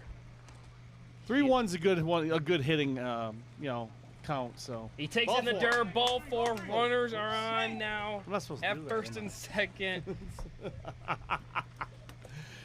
Sorry, this is just who I am. Back-to-back walks to start off the inning here, and now the pitching coach is coming in to talk with the pitcher here, trying to calm him down here, just to tell him, hey man, throw some strikes here. At this point, you just want to get an out. They don't want to do anything else crazy here. But he's not shown yet to throw consistent back-to-back strikes. Eugene is up now. Eugene was a good contact hitter, so he could drive the ball definitely. But you got a guy on first and second, so important to get at least that runner from second to third. Yes, today's pitching has not been Astro-type pitching, as you could say. At the last night they threw a no-hitter. Is this where the bunt comes into play? When you sacrifice him over? Ujima has smacked 2 balls to center field, but here is the bunt. Fakes it. He's taking that one, though. Strike 1. He did not like the placement of that one. Not a bad call because he's got a lot of speed and he can get down that path really fast. Exactly. Here's the 0-1 pitch here. Runners first and second. No outs. Bottom of the 7th. 7-6 Pioneer lead. Takes that one 1-1. He did not have the bunt on that time.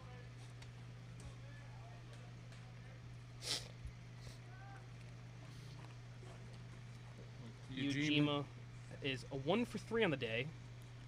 Singled, got a stolen base in the first inning, and then he scored. With a 333 average on the year. Look at that one inside. 2-1.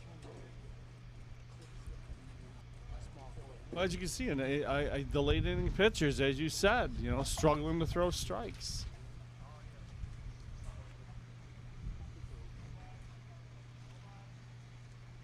Two-1 pitch. Smacks that one. Center field's gonna drop. It drops in front of him. Runners held everywhere, and the bases will be loaded with no outs. Ujima smacks that one right back up the middle. With nobody out, that was the right call. Just hold them that runner at third base. Yeah, no doubt reason about to that. push the envelope yet. Watching the major league game. Especially with the best hitter of the day so far up, Simmons. He's so far 2 for 3. So even at the time, he did get on base with an error, but he has smacked 2 doubles. He has 3 ribbies on the day, along with 1 stolen base. He is the guy you want up in this position. And after him, he's got Coleman looming on deck, who has the 2-run homer from the first inning. Ooh, swinging first pitch, fouling that one off. Yeah, I think they're feeling it right now that they could take advantage of this pitcher. He's struggled since he's come in. Bases juiced.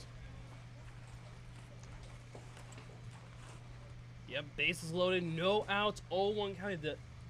The corner infielders are in here. That's a nice off-speed pitch right there for strike 2. Look, you got to get this running and tie this thing up, if anything. It's a bold pitch right there. He's been inconsistent of all his pitches there, and you would think the fastball would be the easiest for him, but no, he goes off-speed right there and places it perfectly. Here's the 0-2 pitch now. That's in the dirt for ball 1.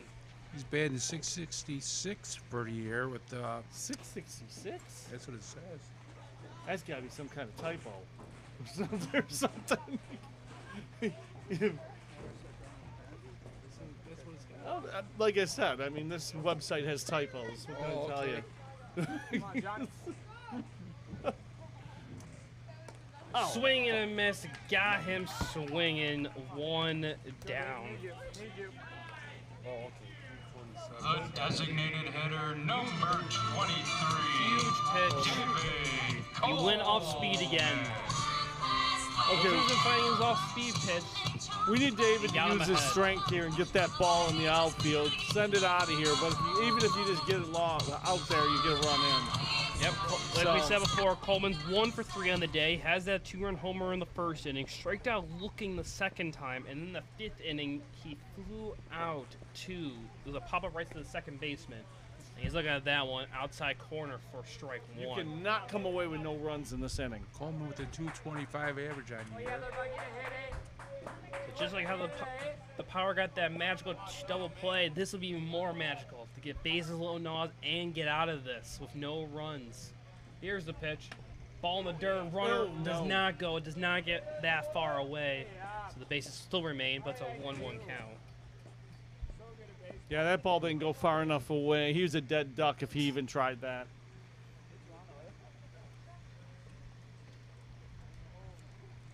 Unless they kind of messed it up. And that can happen, but you don't want to take that chance. So yeah, Carl at third. Ujima at first. Eels at second. Bases loaded. That's a ball in the dirt. Strike 2. Sorry, ball 2. Sorry, miss. So much excitement right now here for Niagara Power Baseball. He's looking for his pitch. He wants to drive one. Coleman no doubt. smacked a fastball. The 2-1 pitch. Swing and a miss, strike 2. Off speed again. That has been his best pitch. He's been going off speed. He's gotten them swinging. He's gotten them looking. No one has made contact yet. So you expect for him to go back with that off speed. Got to make contact with this. Got to make contact. The pitch. Lazy fly ball's gonna go. It lands right in front of the third baseman, right behind him. That drops in there, and the runner will score, and we are tied up again. No, 2 runners scored. Oh, 2 scored. Sorry, Broadcasting 2 runners were able to score. They take the lead back with a lazy fly ball over the third baseman. So much happening, and just like that, the Power regained the lead. He didn't even mean to do that. That was like It was an excuse me swing pretty much, and just like that, they're going right back to the bullpen after that 2-run single. He totally missed missed his pitch, and he just got that one right over the third base guy. And we'll be right back after that 2-runner score. This is Niagara Power Baseball.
And we are back here, trying to get everyone back on track, and especially myself, what just happened. It was a bloop single over the third baseman, scored in the 2 runs, and now the Power have regained the lead, 8-7. They still have 1 out. Pitching change has been made for the Pioneers, just looking once again to lower the damage, not get away from this game, because pretty much it does not matter. It's anyone's game. Both teams can hit.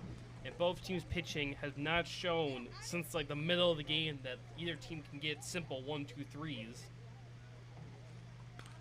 That's a foul ball to start off the at bat here. That is The a Fairbrother. Niagara Sorry, not University Fairbrother. foul Yeah, ball. We can get a big crooked inning this time. That would be a good thing. So far, they got 2 in. It's been a crooked inning since the 5th inning for both teams. They just put crooked numbers. It's looking on that scoreboard over there. So yeah, it's an 0-1 count here. Runners on first and second.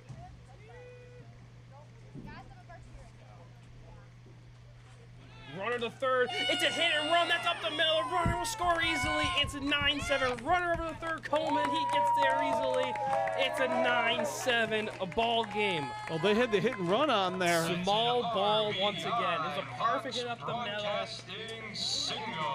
Well, let's give them some credit here because they've struggled, as we know, they've struggled losing games in the late innings. And this time they actually showed a little bit of heart and being able to come back and put some runs on the board. Exactly. Michael Huff is up now.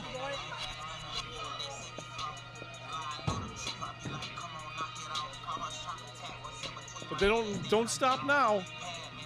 The way the rate this game is going, you need to be the first one to 20 at this point. The way this game is going here. Runners at the corners now. The corner infielders are not in like they were that one time at the bases loaded. Huff is up to play. Runner's going to second. Throws to second. Runner fakes it. And he's got him. That's 1 out right there. And the runner did not go. See, now I don't agree with a steal in there. You've got 1 out. You got a struggling pitching staff. Man, you don't attempt to steal there. Probably knowing the Powers move, they want to take the double play out of the picture, but they take themselves out of the picture for adding at least another runner in scoring position, because now there are 2 down with a runner on third. Swing and a miss. Yeah, that was too much of a risk. I mean, double plays don't happen like every day and every inning in this game, in this league. And the Power I think they were trying to push the envelope. They were just trying. They got a flustered Pioneer team who thought they flustered the Power by scoring all those runs, but now it's happening to them. And that's strike 3. So the Power regained the lead. They score 3 in this inning, 9-7. I guess it could be worse for the Pioneers, they can say. But for any team now, they're in reach with the runs right now being scored. We'll be back here for the top of the 8th. Score is 9-7.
And we are back here for the top of the 8th inning. New pitcher is on the mound, Andrew Fairbrother. He has pitched so far in 3 games. He's 1-0 with a 6 ERA. He's only pitched 3 innings. He has 5 Ks, walked 2. He's only got 1 hit. He is hoping to be the guy, the power picked correctly coming out of that bullpen to get the zeros. They need 6 more outs to get that W and get back on that win column. Here's his first pitch. That's a high fastball for 1-0.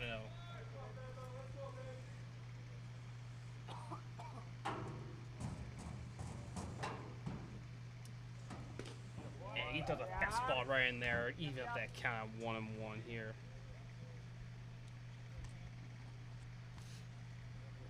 Mm. 2-1. So once again, the story is for both these teams. Here's our story we're going to tell you all. It's 9-7 game.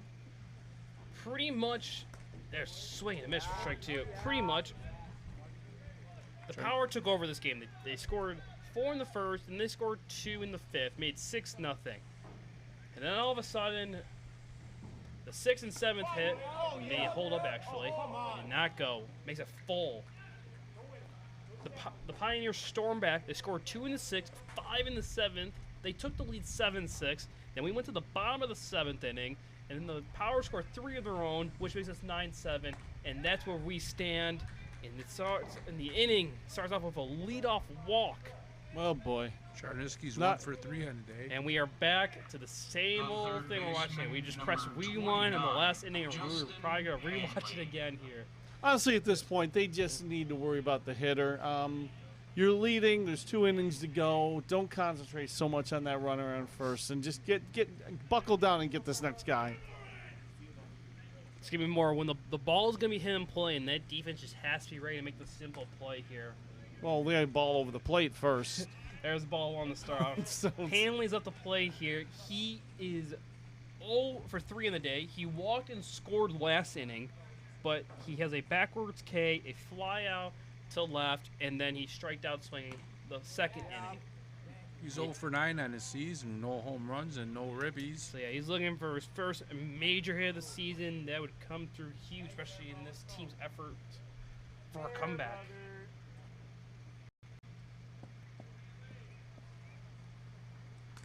Fouled away, makes it a 1-2 count.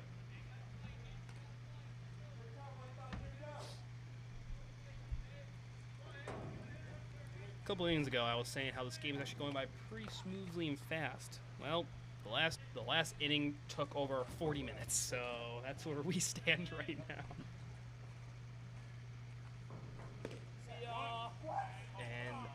Unflished a little, like you want to ring him up, but I think he was just going for his clicker, and that makes it a 2-2 count now.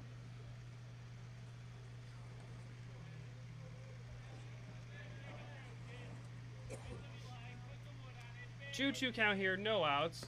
Inside moves away from it, and now it's a full count. Don't want to lose the second guy and put 2 men on. That's the starting of another bad inning. Need to buckle down and get this guy.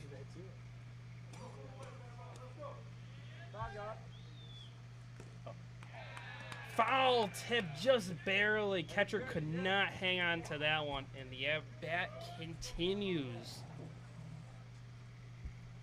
Just out of his glove.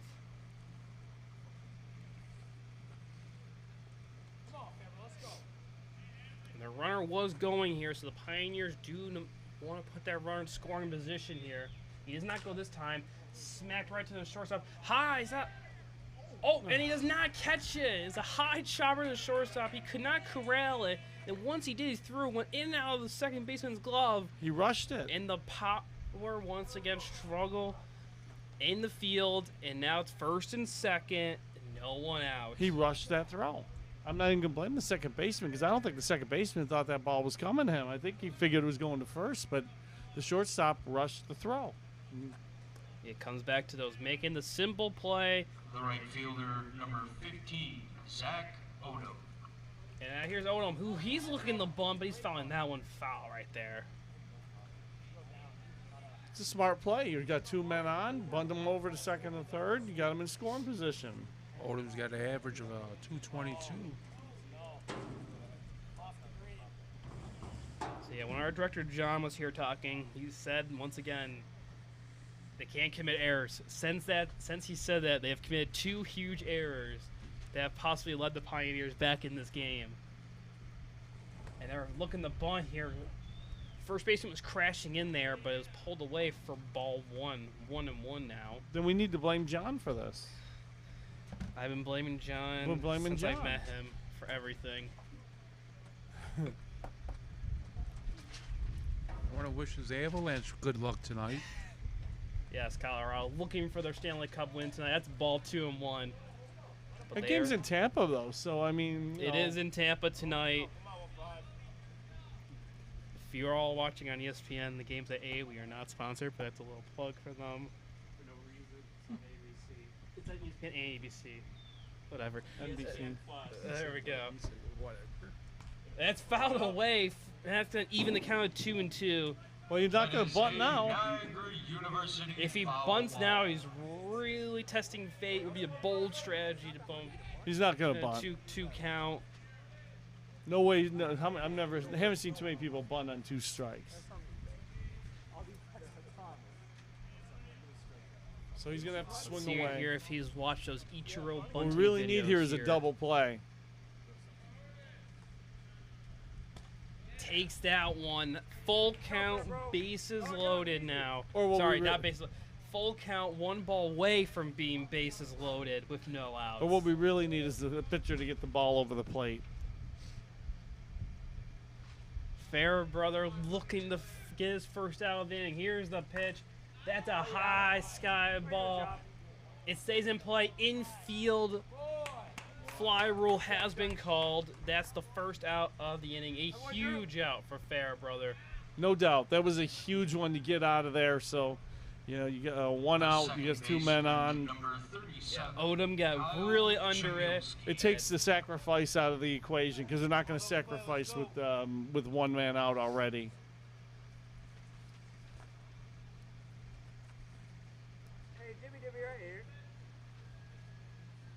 Chiniski's up to bat now. He's taking that one for a ball. 1-0. Pitchers are still struggling to get that ball over the plate on both sides. Foul. Took that one 1-1. When the pitches have been over the middle of the play, both teams, to be fair, have 1 made contact and 2. They do foul it off to keep the at-bat alive. There's been no pitch that's really frozen them. Every batter has had a really good eye watching the pitches go. No, we're not watching.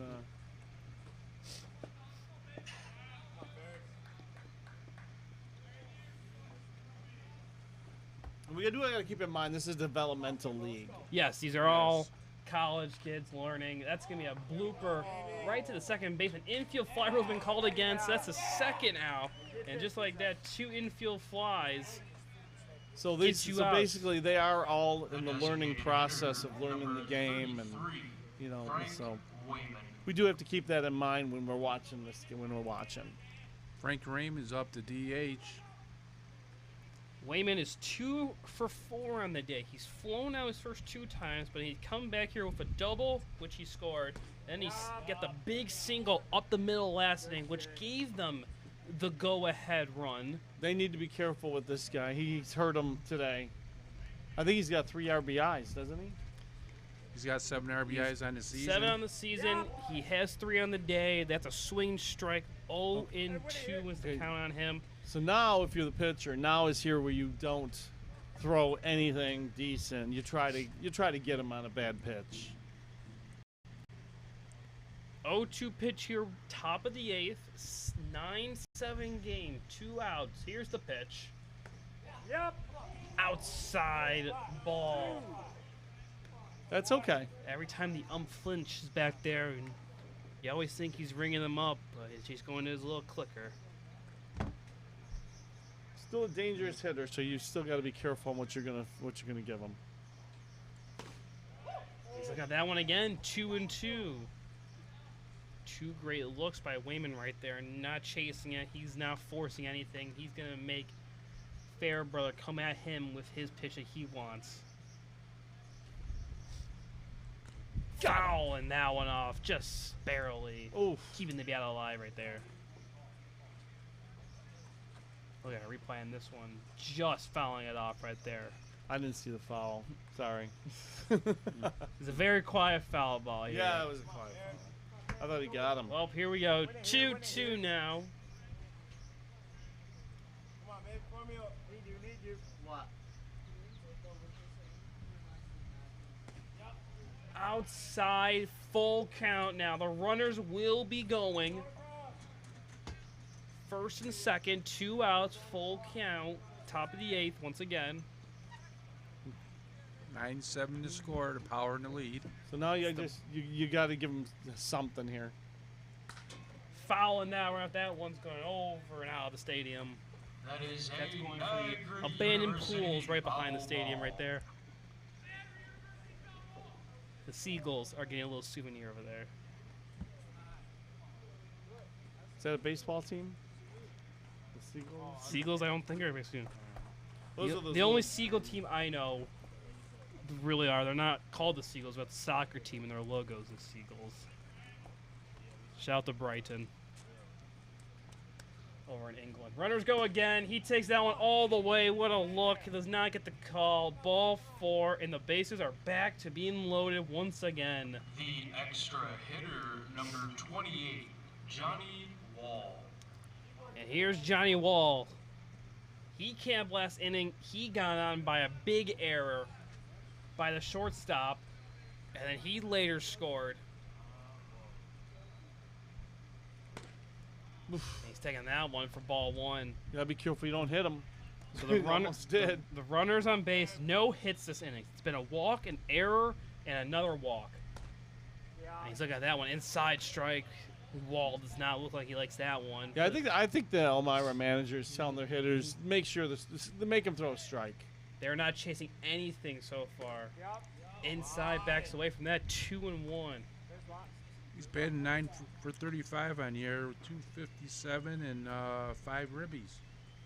Well, he's got a chance for a few A ribbies base hit here. surely will score in 2 for him to give him his 7th ribby of the season. Here's the pitch. Smacks that one to center field. Heading towards the gaps. The center field going to get there. It drops in between them. Runners will score. That's surely going to clear the bases. Runner coming home. He's heading to third. It's a bases clearing triple for Wall.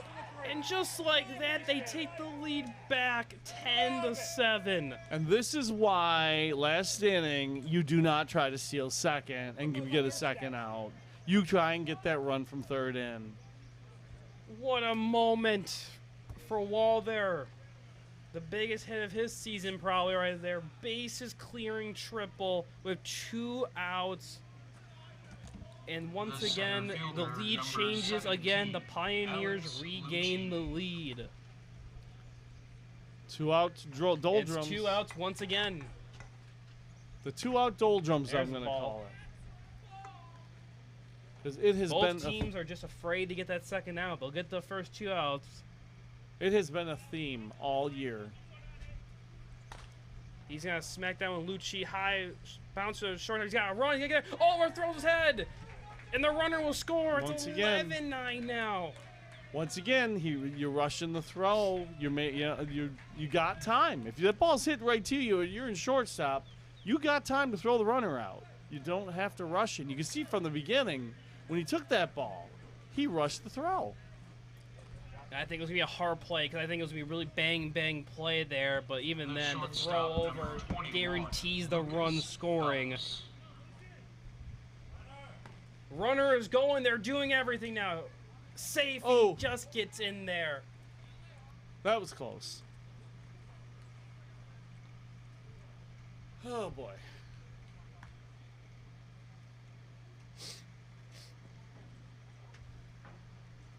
It's now a 2-0 count here in the top of the 8th. 4 runs once again. 9 total runs have been scored the last 2 innings. Swinging a miss right there. Catcher's actually not good. Phelps is batting 178 on the year with 2 ribbies.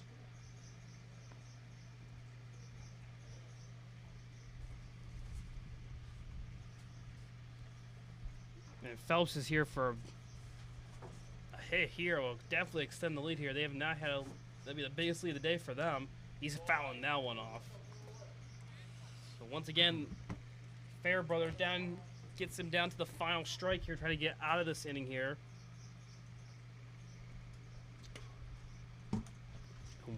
The Pioneers woke up. They were asleep for the first 6 innings, and they woke up. There's a ground ball, jumps over it.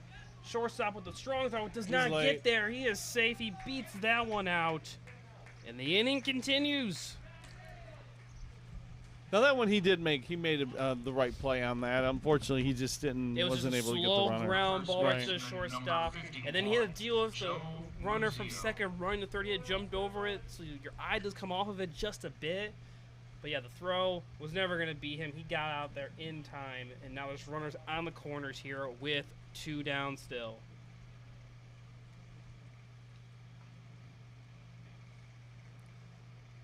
Game like this makes you shake your head. Drive to center field. Center field's going back. He's actually under. He does get it. But once again, the damage has already been done. 4 runs this time again. 4 runs were scored this inning for the Pioneers. They retake the lead 11-9 as we head to the bottom of the 8th. We'll be right back. 11-9 Pioneers.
And we are back here for the bottom 8th. As you see, the storyline scoreboard right there for the game.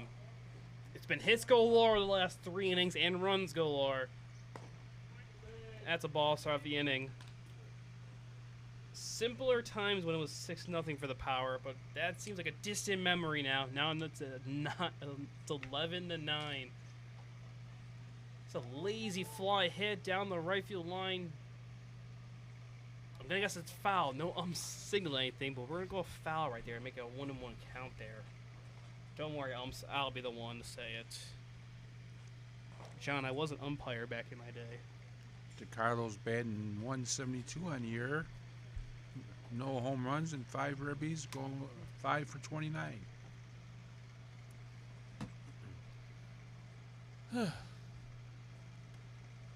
Smacks that one right to short. High hop.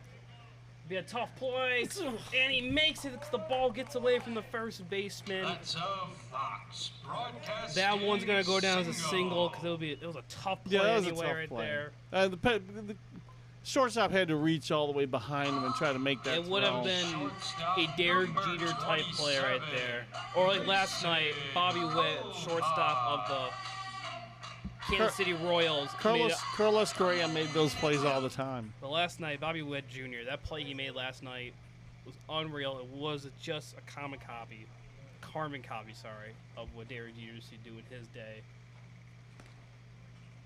Strike one. I watch Carlos Correa make some plays like that all the time. He's still making them in Minnesota, but yeah. It's a different age for shortstops. Anyone can make those plays these days.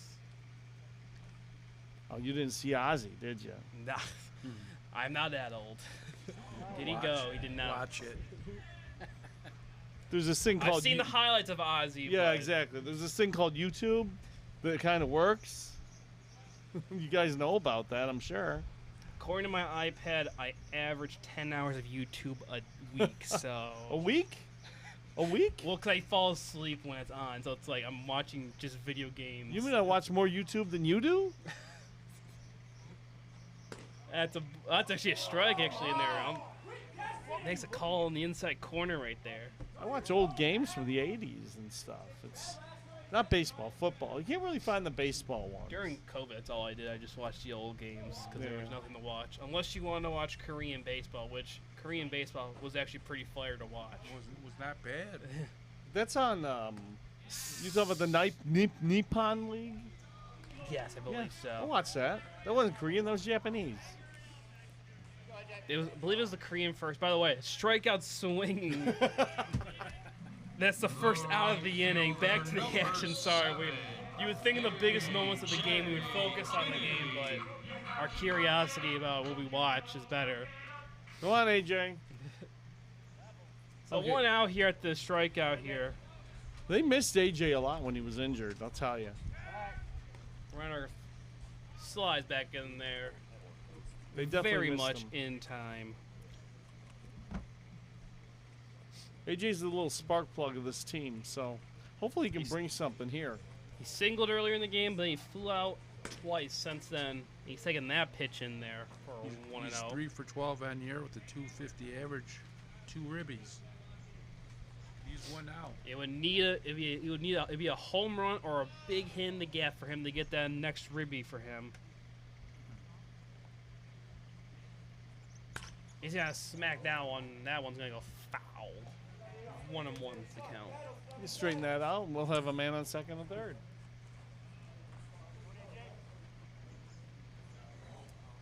We need a. But this game, you could say it has everything. We have seen a homer. We've seen now a bases clearing triple last inning by the Pioneers. We have seen doubles. We've seen plenty of singles. And 3 errors in the last 2 innings. There's a foul ball. Thanks, John. But yes, 3 errors. That is a Niagara 5 errors total. University foul ball. It is better like, for the Pioneers. When you look at their side, they have 2 errors. They had 4 errors last night, and they still won their game.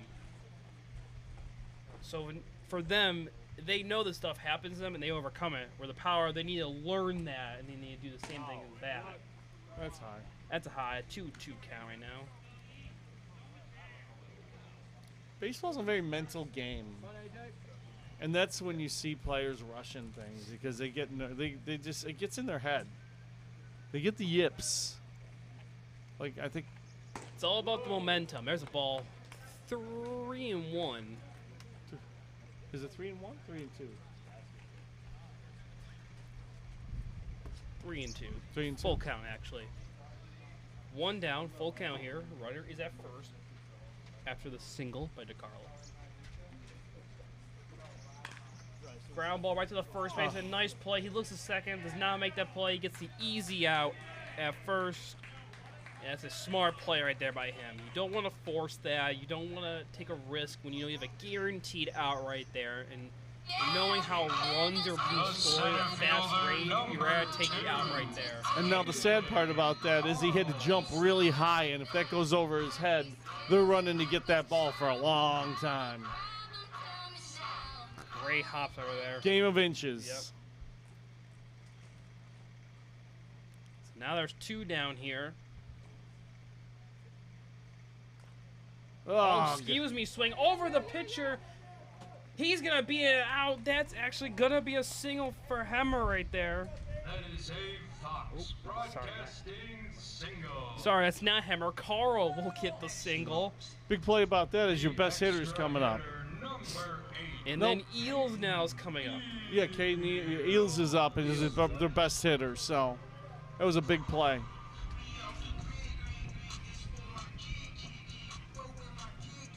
So now the runners are on the corners here.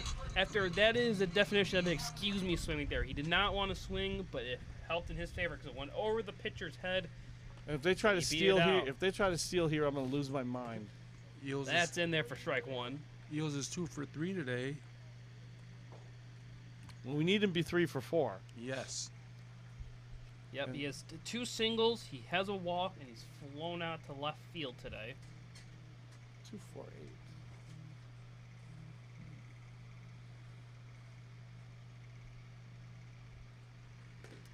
8. In there, strike two outside corner, and now he's in a hole here, down 0-2 here. Pioneers pitching has a shot here to get out of this with no damage whatsoever. 0-2 pitch here, 2 outs, men on the corners, 11-9. Just missing. The Pioneers bench wanted that one. They wanted it. I can't believe he took that pitch. It was must have been a great take. The Pioneers wanted it. The ump certainly did not think it was that what they wanted. So now it's a 1-2 here. 2 down. That's a pop-up. Center fieldman's coming at it. He's under it. He gets it, and they get out of it. The Pioneers hold 2 runners on the corners. No runs at all. And we're heading to the top of the ninth, and the Pioneers have the lead. No errors and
And we are back here for the top of the ninth inning here.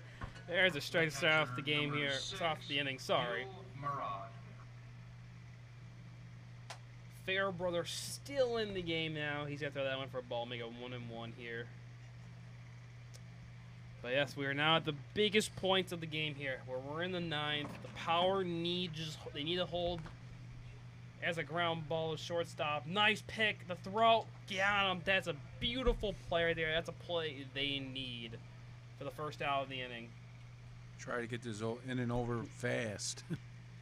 Exactly, they need that 1-2-3. They have not had a 1-2-3 inning since the 5th inning. The left fielder, number 22. And then after that, it's all broken loose, where they scored 2 in the 6th, 5 in the 7th, and now they had the 4 in the 8th. The Power want a shot here to at least win it in the 9th. They're ready to hold them here. There's a strike in there at the knees, strike 1.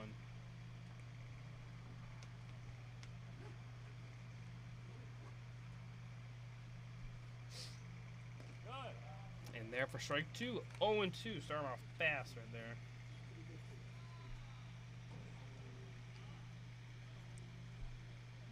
He's 1 for 7 on the year with a 142 average.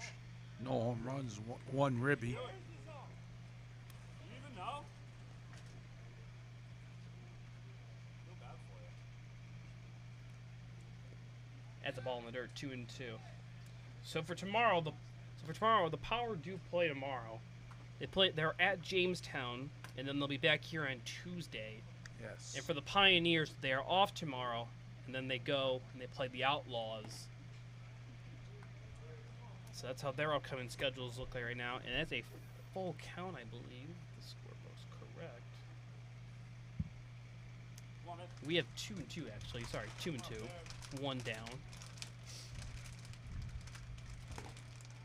And it was a full count. I'm sorry. Never trust our scoreboard here at the stadium. Never. And it's a single. Sorry. Oh my gosh. It's a walk. The third baseman, number 29, Justin Hanley. Hanley's up now.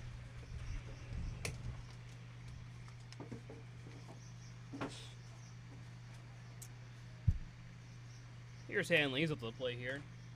The last 2 innings, Hanley has walked, and he has scored both times in those huge innings.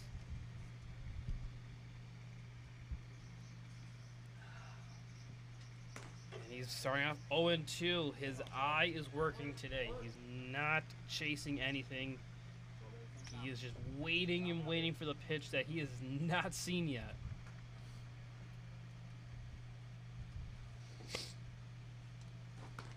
That's high again, 3-0. He's 0 for 9 on his season with no ribbies.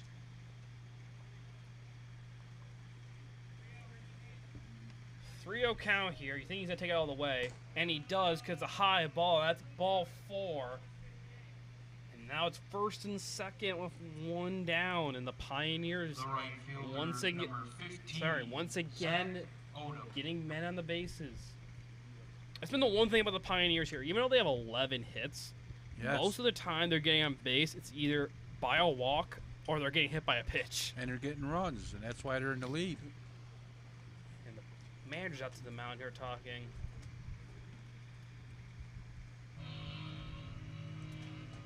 Trying to ask Fairbrother if he can get out of this inning here. The Pioneers do have someone in the bullpen. I'm guessing that is their closer.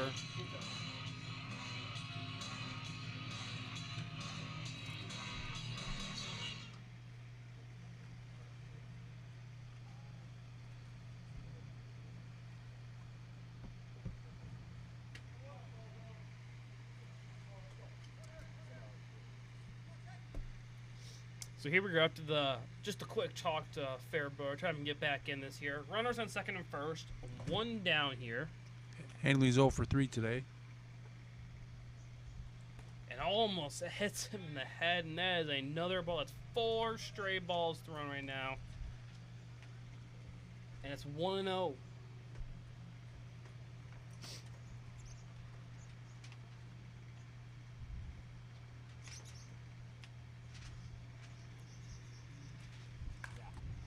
Smacks that one the right fielder. He's running on. He'll make the catch. The runner does not tag. And there are 2 down here.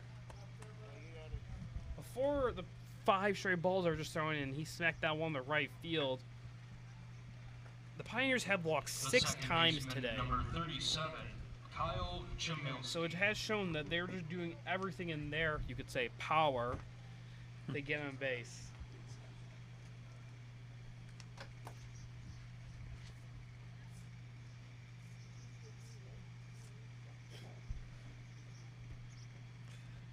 Here we go, 2 down now.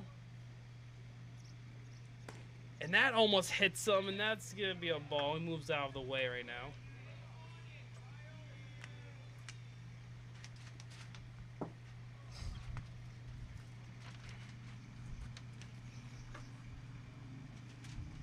The 1-0 pitch. And that does hit him, and that will load the bases again. The first pitch, just barely, but that second one, he got him that time.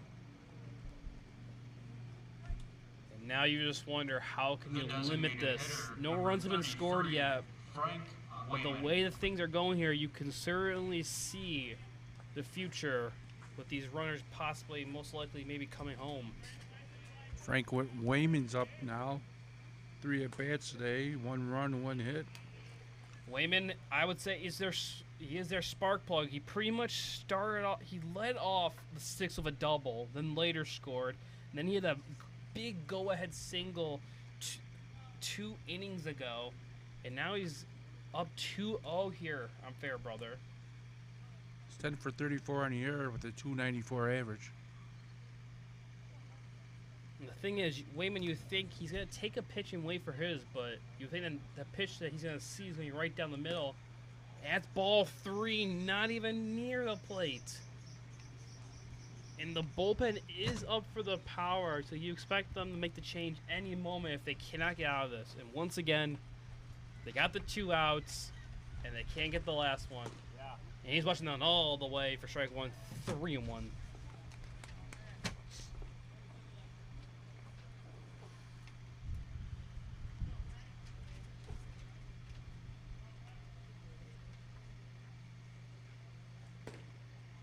Strike 2, outside corner. That's a beautiful pitch right there by not by Wayman, sorry, by Fairbrother. And now it's full count, bases loaded, 2 outs. The runners will be going. Here's the pitch. Smacks that one right past the second baseman. That will score him 1. Here comes the second runner. Runner over to third. And Wayman has come through again. And it's now 13-9. The extra hitter, number 28, Johnny Wall. It's that smooth swing he has. The first one he hit up the middle, you just knew it. And that second one he's hit right now, same sound, right past second baseman. And just like that, they extend the lead when the power did not need it to happen. And here comes the pitching change. Johnny Wall will be up next. So we'll be right back quickly. Power making a change here. It's now 13-9, Elmira.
And we are back here. 2 outs here in the top of the 9th here. The Pioneers have just added 2 more runs here. And now they still have guys on the corners with 2 down. As per usual, this 2 outs, and they struggle to do the first out for the Power. New pitchers on. Runners going. The throw to second. No tag, no slide. Gets there easily. After ball 1. Number 28. So now there's second Johnny and first. Wall. Sorry, second and third. Johnny Wall up now with a 400 average. 9 for 35 And on the he year. gets hit by the pitch, and he will take the base, and the bases are loaded.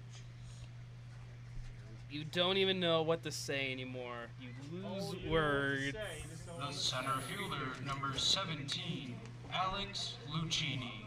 So Lucchini's up to the bat now. He singled last time he was up.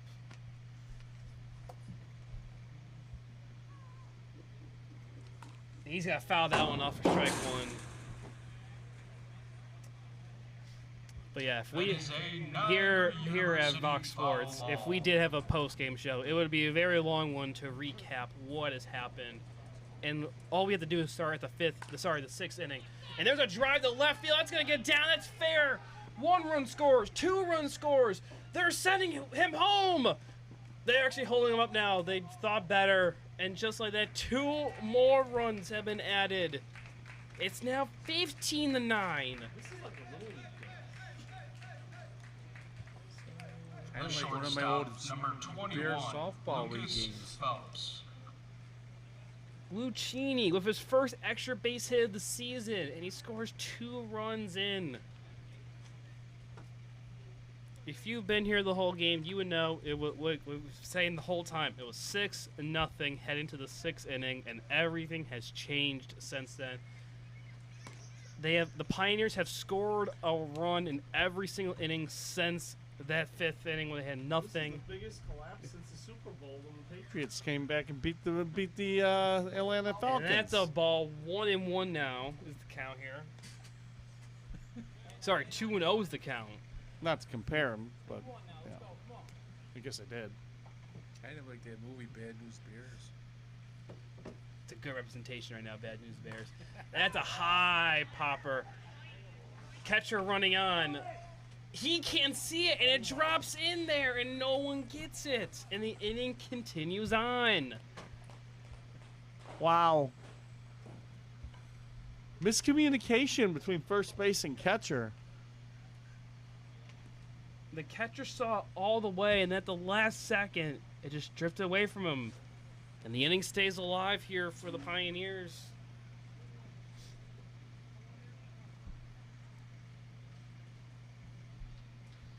Here's the pitch. High. 3-1 is the count here. Here in this league, also, there is a mercy rule, but we cannot get to that point because we are in the 9th.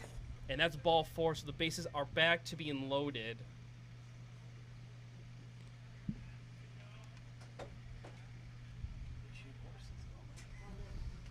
The first baseman, number 51, Joe Muzio. 15 runs in the last 4 innings. It's unheard of, unseen. We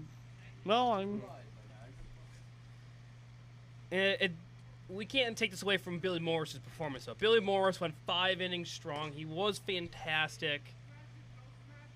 And it's sadly, it's like we've been saying, the whole story of the season for the Power. It's the bullpen. They cannot find that one arm that consistently gets them to 3 outs to get to the next inning or out of innings. And right now, 2-0 count right now. He cannot find the strike zone.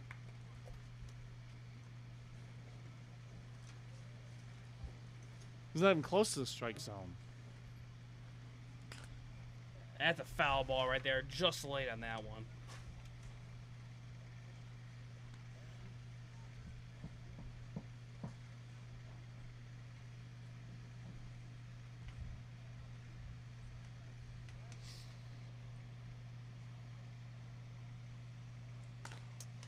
That's a drive to right field in between the center fielder and right fielder. That's got to drop in there. 1 run scores. A 2nd run comes home.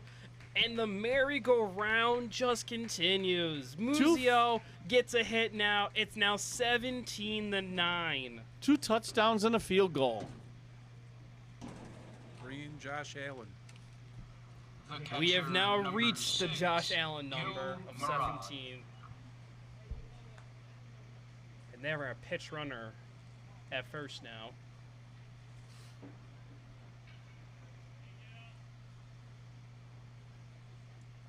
That's low for ball 1. All of this with 2 outs.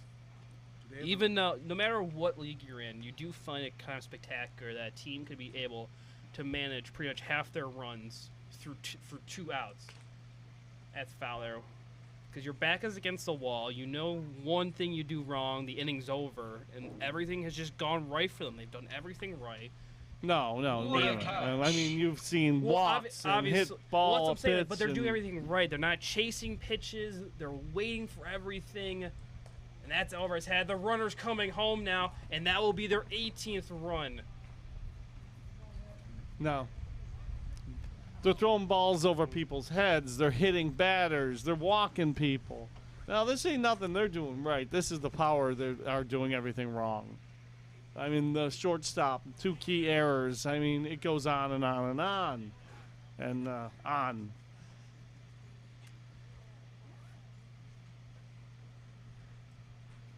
Count is 2-1 now. Still 2 outs.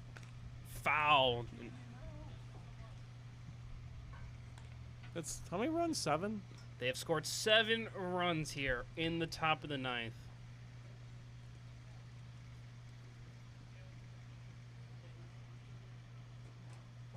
Here's the 2-2 pitch. Low ball. That is now a full count here. And they have beaten this team. It just shows that baseball's a weird sport, man. Well, there's Baseball no doubt is about one of those that. weird sports.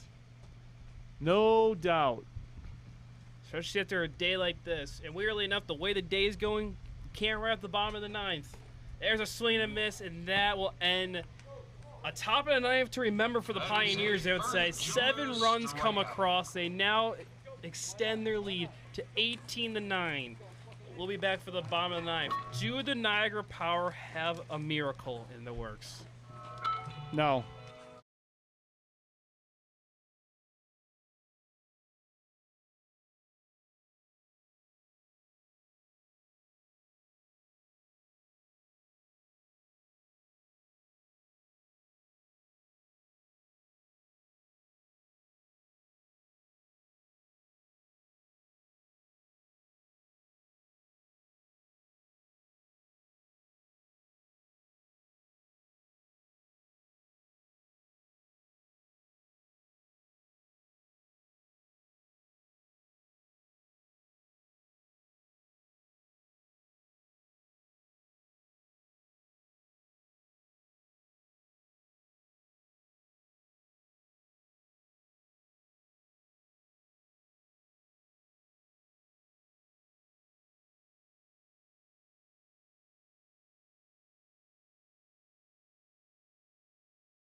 And we are back here for the bottom of the 9th here. Ujima's up. He's going to foul that one. What I don't understand about that is Ujima plays shortstop usually, and he did not play shortstop today. And he is the better shortstop. It's like with this league, they want everyone to play. You know, coaches probably chip in and say, I want my player to play this specific amount, or I don't want to play. But there's a drive over the center fielder. He's actually kind of looking for it, but he actually got it right there. Even I was looking for that. That's the first out of the inning. when you're playing players out of position, especially at that position, shortstop's pretty important. And, I'm guessing he'll get some looks because upcoming games, the Power, they play tomorrow. They're at Jamestown. They play the Tarp Skunks. And they are back here on Tuesday. They play Batavia. And then they have a doubleheader in Geneva on Wednesday. So they're going to need a lot of pitching for that day. So you're saying there's a chance? There's always a chance. Yeah. And like we've said, like, playoffs, even though they're still a couple of games out, there's a whole season still to go. We have a whole July still to go. You rather have the heartaches early, and you figure it out later in the season. Maybe they'll be gelling together. Exactly. Yeah, well, I've seen that happen. These games sometimes bond teams better because they realize we need to improve our play and all that. Yeah, but there's been a lot of these games. There's a smack to the shortstop, and easy play. Oh, double. Couldn't get a handle on it, but he still was able to throw him out after he did, and that is 2 quick outs, and the Power are now down to their final out of the game. As many games as that we've seen like this, they've really bonded a lot. Now batting number 10, Jaden Lobliner. Lobliner is now up to bat here. There are 2 down here in the bottom of the 9th.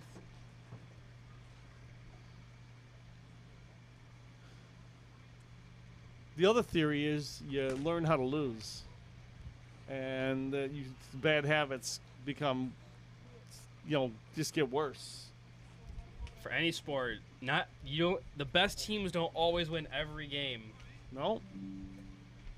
So it's an 0-1 pitcher at Lobliner. Here's the second pitch to him. He's gonna foul that one up out of play, and the Power are now down to their final strike of the game. The Power are even with the Pioneers in hits right now. They both have 14, but the run column is the story of the game. The walk column too. Forget the run. What about the walk? High ball. By looking at the notes here, I believe it's been a comedy of errors. The Power has 3 errors along with 8 walks. How many hit batsmen? Hits batsmen, they have 3. Wow, it seemed like they had like 10. It just seems a lot for everything at this point. That's a ball low. It's 2-2 now. Morris should sue for no support. He did, sadly. He got 6 runs, but sadly, there was support for the bullpen is the story. And that's coming right over us. That is a Niagara University. We were all reaching for it in our broadcast booth. Sadly, well, Morris should sue the bullpen.